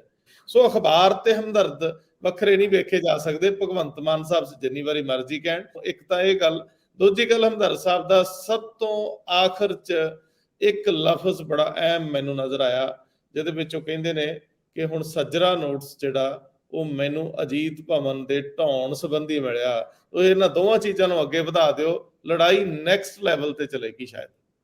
ਮੈਂ ਸਰਦਾਰ ਬਰਜਿੰਦਰ ਸਿੰਘ ਹਮਦਰਦ ਬਾਰੇ ਪਰਸਨਲੀ ਜਾਂ ਉਹਨਾਂ ਦੇ ਪਰਸਨੈਲਿਟੀ ਬਾਰੇ ਕੋਈ ਗੱਲ ਨਹੀਂ ਕਰਨਾ ਚਾਹੂੰਗਾ। ਮੈਂ ਸਿਰਫ ਪ੍ਰੋਫੈਸ਼ਨਲ ਗੱਲ ਇਹਦੇ ਬਾਰੇ ਆਪਣਾ ਨਜ਼ਰੀਆ ਰੱਖੂੰਗਾ। ਮੈਨੂੰ ਇਹ ਜੋ ਕੁਛ ਜਲੰਧਰ ਦੇ ਵਿੱਚ ਹੋਇਆ, ਜਿਵੇਂ ਇਹਨਾਂ ਨੇ ਜਲੂਸ ਲੀਡ ਕੀਤਾ, ਪ੍ਰੋਸੈਸ਼ਨ ਮੈਮੋਰੈਂਡਮ ਦੇਣ ਗਏ, ਇਹ ਮੈਨੂੰ ਅਨਪ੍ਰੋਫੈਸ਼ਨਲ ਗੱਲ ਲੱਗੀ ਸਾਰੀ। ਜਰਨਲਿਸਟ ਲੜਾਈ ਆਪਣੀ ਇਸ ਤਰ੍ਹਾਂ ਨਹੀਂ ਲੜਦੇ ਹੁੰਦੇ ਕਿ ਜਿਹੜੀ ਸ਼ਬਦ ਦੀ ਤਾਕਤ ਹੈ ਉਹ ਖਤਮ ਹੋ ਗਈ। ਅਸੀਂ ਆਪਦੀ ਲੜਾਈ ਆਪਦੀ ਕਲਮ ਨਾਲ ਲਿਖਦੇ। ਸਾਡੀ ਜਿਹੜੀ ਤਾਕਤ ਹੈਗੀ ਹੈ ਨਾ, ਉਹ ਕਲਮ ਹੈ। ਸਾਡਾ ਸੜਕਾਂ ਤੇ ਉਤਰਨਾ ਤਾਂ ਬਹੁਤ ਰੇਅਰ ਹੁੰਦਾ ਹੈ ਜਦੋਂ ਕੋਈ ਵੱਡਾ ਇਸ਼ੂ ਬ੍ਰੌਡਰ ਪ੍ਰੋਫੈਸ਼ਨਲੀ ਹਿੱਟ ਕਰ ਰਿਹਾ ਹੋਵੇ, ਪ੍ਰੋਫੈਸ਼ਨ ਐਜ਼ ਸੱਚ, ਕਿਸੇ ਇੰਡੀਵਿਜੂਅਲ ਨੂੰ ਨਹੀਂ। ਇੰਡੀਵਿਜੂਅਲ ਹਾਊਸਵਾਈਫ ਦੀਆਂ ਲੜਾਈਆਂ, ਮੈਂ ਇੰਡੀਅਨ ਐਕਸਪ੍ਰੈਸ 'ਚ ਕੰਮ ਕੀਤਾ ਹੈ। ਇੰਡੀਅਨ ਐਕਸਪ੍ਰੈਸ ਦੇ ਵਿੱਚ ਬੜੀ ਲੰਬੀ ਲੜਾਈ, ਰਾਮਨਾਥ ਗੋਇੰਕਾ ਸਾਡੇ ਮਾਲਕ ਸੀ ਵਰਸੇਜ ਮਿਸੇਸ ਇੰਦਰਾ ਗਾਂਧੀ, ਬੜੀ ਲੰਬੀ ਲੜਾਈ ਚੱਲਦੀ ਰਹੀ ਹੈ। ਲੇਕਿਨ ਲੜਾਈ ਉਹ ਲੜੀ ਜਾਂਦੀ ਸੀ ਆਪਣੇ ਪ੍ਰੋਫੈਸ਼ਨਲ ਲੈਵਲ ਤੇ। ਇਹ ਜਲੂਸ ਕੱਢ ਕੇ ਨਹੀਂ। ਅੱਜ ਸਵੇਰ ਤੋਂ ਇੱਕ ਚਿੱਠੀ ਸਰਕੂਲੇਟ ਹੋ ਰਹੀ ਹੈ ਜਿਹੜੀ ਬਰਜਿੰਦਰ ਹੋਰਾਂ ਦੇ ਵੱਲੋਂ ਲਿਖੀ ਗਈ ਹੈ। ਆਪਣੇ ਜਿਹੜੇ ਜ਼ਿਲ੍ਹਿਆਂ ਦੇ ਪੱਤਰਕਾਰ, ਉਹਨਾਂ ਨੂੰ ਕਹੇ ਤੁਸੀਂ ਬੰਦੇ ਮੋਬਿਲਾਈਜ਼ ਕਰੋ ਤੇ ਇੱਥੇ ਪਹੁੰਚੋ। ਮੇਰੇ ਖਿਆਲ ਦੇ ਵਿੱਚ ਤਾਂ ਇਹ ਅਨਪ੍ਰੋਫੈਸ਼ਨਲ ਐਟੀਟਿਊਡ ਹੈ ਬੇਸਿਕਲੀ। ਸੋ ਲੜਾਈ ਜਿਹੜੀ ਲੜਨੀ ਹੈ ਪ੍ਰੋਫੈਸ਼ਨਲ ਲੈਵਲ ਤੇ ਲੜੀ ਜਾਵੇ, ਉਹ ਵੱਖਰਾ ਇਸ਼ੂ ਹੈਗਾ। ਲੇਕਿਨ ਮੇਰੇ ਖਿਆਲ ਜਿਹੜੀ ਇਸ ਤਰ੍ਹਾਂ ਲੀਡ ਕਰਨਾ ਪ੍ਰੋਫੈਸ਼ਨ, ਪਾਰਟੀਆਂ ਨੂੰ ਸਪੋਰਟ ਵੀ ਲਓ, ਤੁਸੀਂ ਸੈਮੀਨਾਰ ਕਰੋ, ਲੇਕਿਨ ਜਿਹੜੀ ਕਲਮ ਦੀ ਤਾਕਤ ਹੈ ਤੁਸੀਂ ਉਹਨੂੰ ਆਪਣੇ ਨੂੰ ਕਾਇਮ ਰੱਖੋ। ਸਾਡੀ ਲੜਾਈ ਕਲਮ ਦੀ ਤਾਕਤ ਨਾਲ ਲੜੀ ਜਾਏਗੀ, ਇਹ ਸੜਕ ਦੇ ਉੱਤਰ ਕੇ ਇਸ ਤਰ੍ਹਾਂ ਨਹੀਂ ਲੜੀ ਜਾਏਗੀ। ਸਰਦਾਰ ਹਰਮੀਤ ਸਿੰਘ ਜੀ, ਆਖਰੀ 4 ਲਫ਼ਜ਼ ਮੈਂ ਤੁਹਾਡੇ ਤੋਂ ਲੈਣੇ ਆ ਕਿ ਜੇਕਰ ਸਪੋਜ਼ ਅਜੀਤ ਆਪਣੇ 15 ਪੇਜ ਰੈਗੂਲਰ ਰੋਜ਼ ਸਰਕਾਰ ਦੇ ਨਜ਼ਰੀਏ ਤੋਂ ਖੋਜੀ ਸਟੋਰੀਜ਼ ਕੱਢ ਕੇ, ਤੱਥਾਂ ਦੇ ਬੇਸਡ ਕੱਢ ਕੇ ਬਹੁਤ ਕੁਝ ਹੁੰਦਾ ਰਹਿੰਦਾ ਛਾਪਦਾ, ਤੇ ਸ਼ਾਇਦ ਉਹ ਜ਼ਿਆਦਾ ਮਤਲਬ ਖਤਰਨਾਕ ਹੁੰਦਾ ਗਵਰਨਮੈਂਟ ਲਈ। ਲੇਕਿਨ ਲੋਕ ਕਿੰਨੀ ਕੁ ਵਾਰੀ, ਕਿੰਨੀ ਕੁ ਸ਼ਿੱਦਤ ਨਾਲ ਇਕੱਠੇ ਹੁੰਦੇ ਆ, ਇਹ ਸ਼ਾਇਦ ਲੜਾਈ ਉਸੇ ਦਿਸ਼ਾ ਨੂੰ ਜਿਹੜੀ ਸਰਕਾਰ ਚਾਹੁੰਦੀ ਹੈ ਉਧਰ ਨੂੰ ਹੀ ਲੈ ਗਏ। ਤੁਹਾਨੂੰ ਲੱਗਦਾ ਇਹ ਲੜਾਈ ਜਿਹੜੀ ਗਲਤ ਦਿਸ਼ਾ ਚਲੇਗੀ? ਬਿਲਕੁਲ। ਅਸਲ 'ਚ ਪੱਤਰਕਾਰੀ 'ਚ ਪ੍ਰੋਫੈਸ਼ਨਲਿਜ਼ਮ ਲਿਆਉਣਾ ਹਜੇ ਅਸੀਂ ਇੱਕ ਪੜਾਅ 'ਚ ਹੀ ਸੀਗੇ। ਦੁਬਾਰਾ ਫਿਰ ਬ੍ਰੇਕਾਂ ਹੌਲੀ ਹੌਲੀ ਲੱਗ ਰਹੀਆਂ ਨੇ ਕਾਰਪੋਰੇਟ ਦੇ ਥਰੂ। ਕਿਵੇਂ? ਕਿਉਂਕਿ ਜਿਸ ਢੰਗ ਨਾਲ ਮੀਡੀਆ ਗਰੋ ਕਰ ਰਿਹਾ ਸੀ ਤਾਂ ਹੌਲੀ ਹੌਲੀ ਪ੍ਰੋਫੈਸ਼ਨਲਿਜ਼ਮ ਆ ਰਿਹਾ ਸੀਗਾ ਕਿਸੇ ਨਾ ਕਿਸੇ ਰੂਪ 'ਚ। ਔਰ ਨਾਲ ਦੀ ਨਾਲ ਜਿਹੜੇ ਡੈਮੋਕ੍ਰੈਟਿਕ ਵੈਲਿਊ ਸਿਸਟਮ ਹੈ ਉਹ ਚੌਤਰਫਾ ਡਾਊਨ ਚਲਾ ਗਿਆ। ਹੁਣ ਜਿਹੜੀਆਂ ਪਾਰਟੀਆਂ ਦੀ ਸਪੋਰਟ ਵੀ ਲਈ ਜਾ ਰਹੀ ਹੈ, ਉਹ ਪਾਰਟੀਆਂ ਦੀ ਤਾਂ ਕ੍ਰੈਡੀਬਿਲਿਟੀ ਆਪਣੀ ਵੀ ਕਿਸ ਲੈਵਲ ਤੇ ਚਲੀ ਗਈ ਹੈ। ਮਤਲਬ ਇੱਕ ਗੱਲ ਇਹ ਵੀ ਹੁੰਦੀ ਨਾ, ਤੁਸੀਂ ਇੱਕ ਧੜੇ ਜਦੋਂ ਤੁਸੀਂ ਸਰਕਾਰ ਦੇ ਖਿਲਾਫ ਸਾਰੀ ਇੰਟਾਇਰ ਵਿਰੋਧੀ ਧਿਰ ਇਕੱਠੀ ਕਰਦੇ ਹੋ, ਅਖਬਾਰ ਤਾਂ ਵੈਸੇ ਸਭ ਦਾ ਹੀ ਹੁੰਦਾ, ਵਿਰੋਧੀ ਧਿਰ ਜੇ ਨਾਲਾਇਕੀ ਕਰਦੀ ਉਹਦੇ ਲਈ ਵੀ ਤਾਂ ਲਿਖਣਾ ਪਏਗਾ। ਜੇ ਅੱਜ ਤੁਸੀਂ ਉਹਨੂੰ ਮਜ਼ਾਰੇ ਖੜਾ ਕਰਦੇ ਹੋ ਤਾਂ ਲਿਖਣ ਲਈ ਕਿਤੇ ਨਾ ਕਿਤੇ ਕੰਪਰੋਮਾਈਜ਼ ਕਰਨਾ ਹੀ ਪੈਂਦਾ ਥੋੜਾ ਬਹੁਤ। ਫਿਰ ਤੁਹਾਨੂੰ ਜਦ ਤੁਸੀਂ ਸਪੋਰਟ ਉਸ ਪੱਧਰ ਤੇ, ਹਾਂ, ਉਹ ਆਪਣੇ ਆਪ ਮੀਡੀਆ ਦੇ ਦਬਾਅ ਦੇ ਖਿਲਾਫ ਸਟੈਂਡ ਲੈਂਦੇ ਹੁੰਦੀਆਂ ਚੀਜ਼ਾਂ ਤਾਂ ਇੱਕ ਅਲੱਗ ਗੱਲ ਸੀ। ਹੁਣ ਤੁਸੀਂ ਦੱਸੋ ਕਿ ਇੱਥੇ ਇਹੀ ਪਾਰਟੀਆਂ ਨੇ ਸਾਰੀਆਂ, ਇਹੀ ਪੱਤਰਕਾਰਤਾ ਹੈ। ਜਦੋਂ ਦਾ ਗੋਦੀ ਮੀਡੀਆ, ਜਦੋਂ ਦਾ ਕਾਰਪੋਰੇਟ ਕੰਟਰੋਲ ਰੌਲਾ ਪੈ ਰਿਹਾ ਐਨਡੀਟੀਵੀ ਤੋਂ ਵਿਕਣ ਤੋਂ ਬਾਅਦ, ਕਦੇ ਮੀਡੀਆ ਤੇ ਡਿਬੇਟ ਹੋ ਰਹੀ ਹੈ ਇਸ ਪੰਜਾਬ ਦੇ ਵਿੱਚ? ਜਾਂ ਮੀਡੀਆ ਹਾਊਸ 'ਚ ਕਰ ਰਹੇ ਨੇ, ਜਾਂ ਬਾਕੀ ਦੇ ਲੋਕ ਕਰ ਰਹੇ ਨੇ, ਜਾਂ ਪੋਲੀਟੀਕਲ ਧਿਰਾਂ ਕਰ ਰਹੀਆਂ ਨੇ? ਇੱਕ ਪ੍ਰਿੰਸੀਪਲਡ ਸਟੈਂਡ ਹੁੰਦਾ ਤੁਹਾਡਾ ਕਿ ਮੀਡੀਆ ਫਰੀਡਮ ਦੇ ਲਈ ਅਸੀਂ ਲੜ ਰਹੇ ਹਾਂ।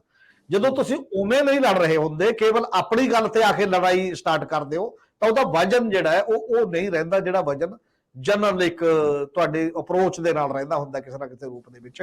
ਆ ਜਿੰਨੇ ਬੰਦਿਆਂ ਦੇ ਪਿਛਲੇ ਦਿਨਾਂ 'ਚ ਅੰਮ੍ਰਿਤਪਾਲ ਦੇ ਕਰਕੇ 100 ਦੇ ਪੇਜ ਪੂਜ ਉਡਾਏ, ਬੰਦ ਕੀਤੇ, ਫਲਾਨਾ ਹੈ, ਉਦੋਂ ਇਹ ਵਿਰੋਧੀ ਪਾਰਟੀਆਂ ਇਹ ਸਾਰਾ ਕੁਝ, ਕਿਉਂਕਿ ਉਹ ਐਡੇ ਵੱਡੇ ਬੰਦੇ ਨਹੀਂ ਸੀ, ਉਹ ਕਿੱਥੇ ਗਈਆਂ ਸੀ? ਉਦੋਂ ਕੋਈ ਪ੍ਰੋਟੈਸਟ ਹੋਏ, ਕੋਈ ਗੱਲ ਕੀਤੀ ਕਿਸੇ ਨੇ? ਇਸ ਲਈ ਚੀਜ਼ਾਂ ਨਾ ਐਵੇਂ ਨਹੀਂ ਪਿਕ ਐਂਡ ਚੂਜ਼ ਨਾਲ ਨਹੀਂ ਬਦਲਦੀਆਂ ਹੁੰਦੀਆਂ ਚੀਜ਼ਾਂ, ਕੋਈ ਰਸਤੇ ਬਣਾਉਣੇ ਪੈਂਦੇ ਨੇ ਉਹ ਸਾਰੇ ਮਾਮਲੇ ਦੇ ਵਿੱਚ। ਉਹ ਨਹੀਂ ਅਜੇ ਬਣਦਾ ਦਿਖ ਰਿਹਾ, ਜਿਹਦੇ ਕਰਕੇ ਮਤਲਬ ਠੀਕ ਹੈ, ਜੇਕਰ ਅਜੀਤ ਇੱਕ ਵੱਡਾ ਅਖਬਾਰ ਹੈ ਇਸ ਰੀਜਨ ਦਾ, ਕੋਈ ਦੋਰਾਮਾ ਦੀ ਸਰਕੂਲੇਸ਼ਨ ਬਾਏ ਜੀ ਪੰਜਾਬ ਦੇ ਲੋਕਾਂ ਦੇ ਨਾਲ ਉਹਦਾ ਵਾਹ ਹੈ ਉਸ ਪੱਧਰ ਦੇ ਉੱਤੇ। ਪਰ ਜਿਹੜੀ ਜਲੰਧਰ ਦੀ ਪੱਤਰਕਾਰੀ ਸੀ, ਚਾਹੇ ਉਹ ਦੋ ਪਰਿਵਾਰਾਂ ਦੇ ਵਿੱਚ ਵੀ ਪਹਿਲਾਂ ਵੀ ਐਡੀਟੋਰੀਅਲ ਜਿਵੇਂ ਲਿਖੇ ਗਏ ਬਾਕੀ ਨੇ, ਉਹ ਵੀ ਸਾਰਾ ਕੁਝ ਸਾਡੇ ਪ੍ਰੋਫੈਸ਼ਨਲ ਦਾਇਰੇ ਤੋਂ ਤਾਂ ਦੇਖਿਆ ਲੋਕਾਂ ਨੇ ਉਸ ਪੱਧਰ ਦੇ ਉੱਤੇ। ਇਹਨੂੰ ਹੋਰ ਮਿਆਰੀ ਬਣਾਇਆ ਜਾ ਸਕਦਾ ਸੀ ਕਿਸੇ ਨਾ ਕਿਸੇ ਰੂਪ ਦੇ ਵਿੱਚ। ਉਹ ਆਪਣੇ ਢੰਗ ਨਾਲ ਲਿਖਦੇ, ਚੰਗੇ ਪੱਤਰਕਾਰ ਰੱਖ ਕੇ, ਚੰਗੀਆਂ ਤਨਖਾਹਾਂ ਦੇ ਕੇ। ਨਿਊਜ਼ ਸਟੋਰੀ ਨਾ, ਇਨਵੈਸਟੀਗੇਟਿਵ ਸਟੋਰੀਆਂ ਕਢਾਉਣ ਦੇ ਵਾਸਤੇ ਤੁਹਾਨੂੰ ਉਸ ਕੱਦ ਦੇ ਜਰਨਲਿਸਟ ਵੀ ਚਾਹੀਦੇ ਨੇ, ਭਰਤੀ ਕਰਨੇ ਪੈਂਦੇ ਨੇ, ਉਹਨਾਂ ਦੇ ਸੈਲਰੀ ਪੈਟਰਨ ਨੂੰ ਵੀ ਦੇਖਣਾ ਪੈਂਦਾ ਹੈ, ਉਹਦੀਆਂ ਬਾਕੀ ਚੀਜ਼ਾਂ ਦੀ ਖਿਆਲ ਰੱਖਣੇ ਪੈਂਦੇ ਨੇ। ਇਸ ਲਈ ਉਹਦੇ ਨਾਲ ਮਲਟੀਪਲ ਗੱਲਾਂ ਜੁੜੀਆਂ ਹੋਈਆਂ ਨੇ, ਕੋਈ ਇੱਕ ਗੱਲ ਨਹੀਂ ਜੁੜੀ ਹੁੰਦੀ ਕਿਸੇ ਨਾ ਕਿਸੇ ਰੂਪ ਦੇ ਵਿੱਚ। ਸਾਰੇ ਮੀਡੀਆ ਨੂੰ ਉਸ ਪਾਸੇ ਦੇਖਣਾ ਪਏਗਾ। ਬਹੁਤ ਮਿਹਰਬਾਨੀ, ਬਹੁਤ ਧੰਨਵਾਦ। Thank you. ਸ਼ੁਕਰੀਆ ਜੀ।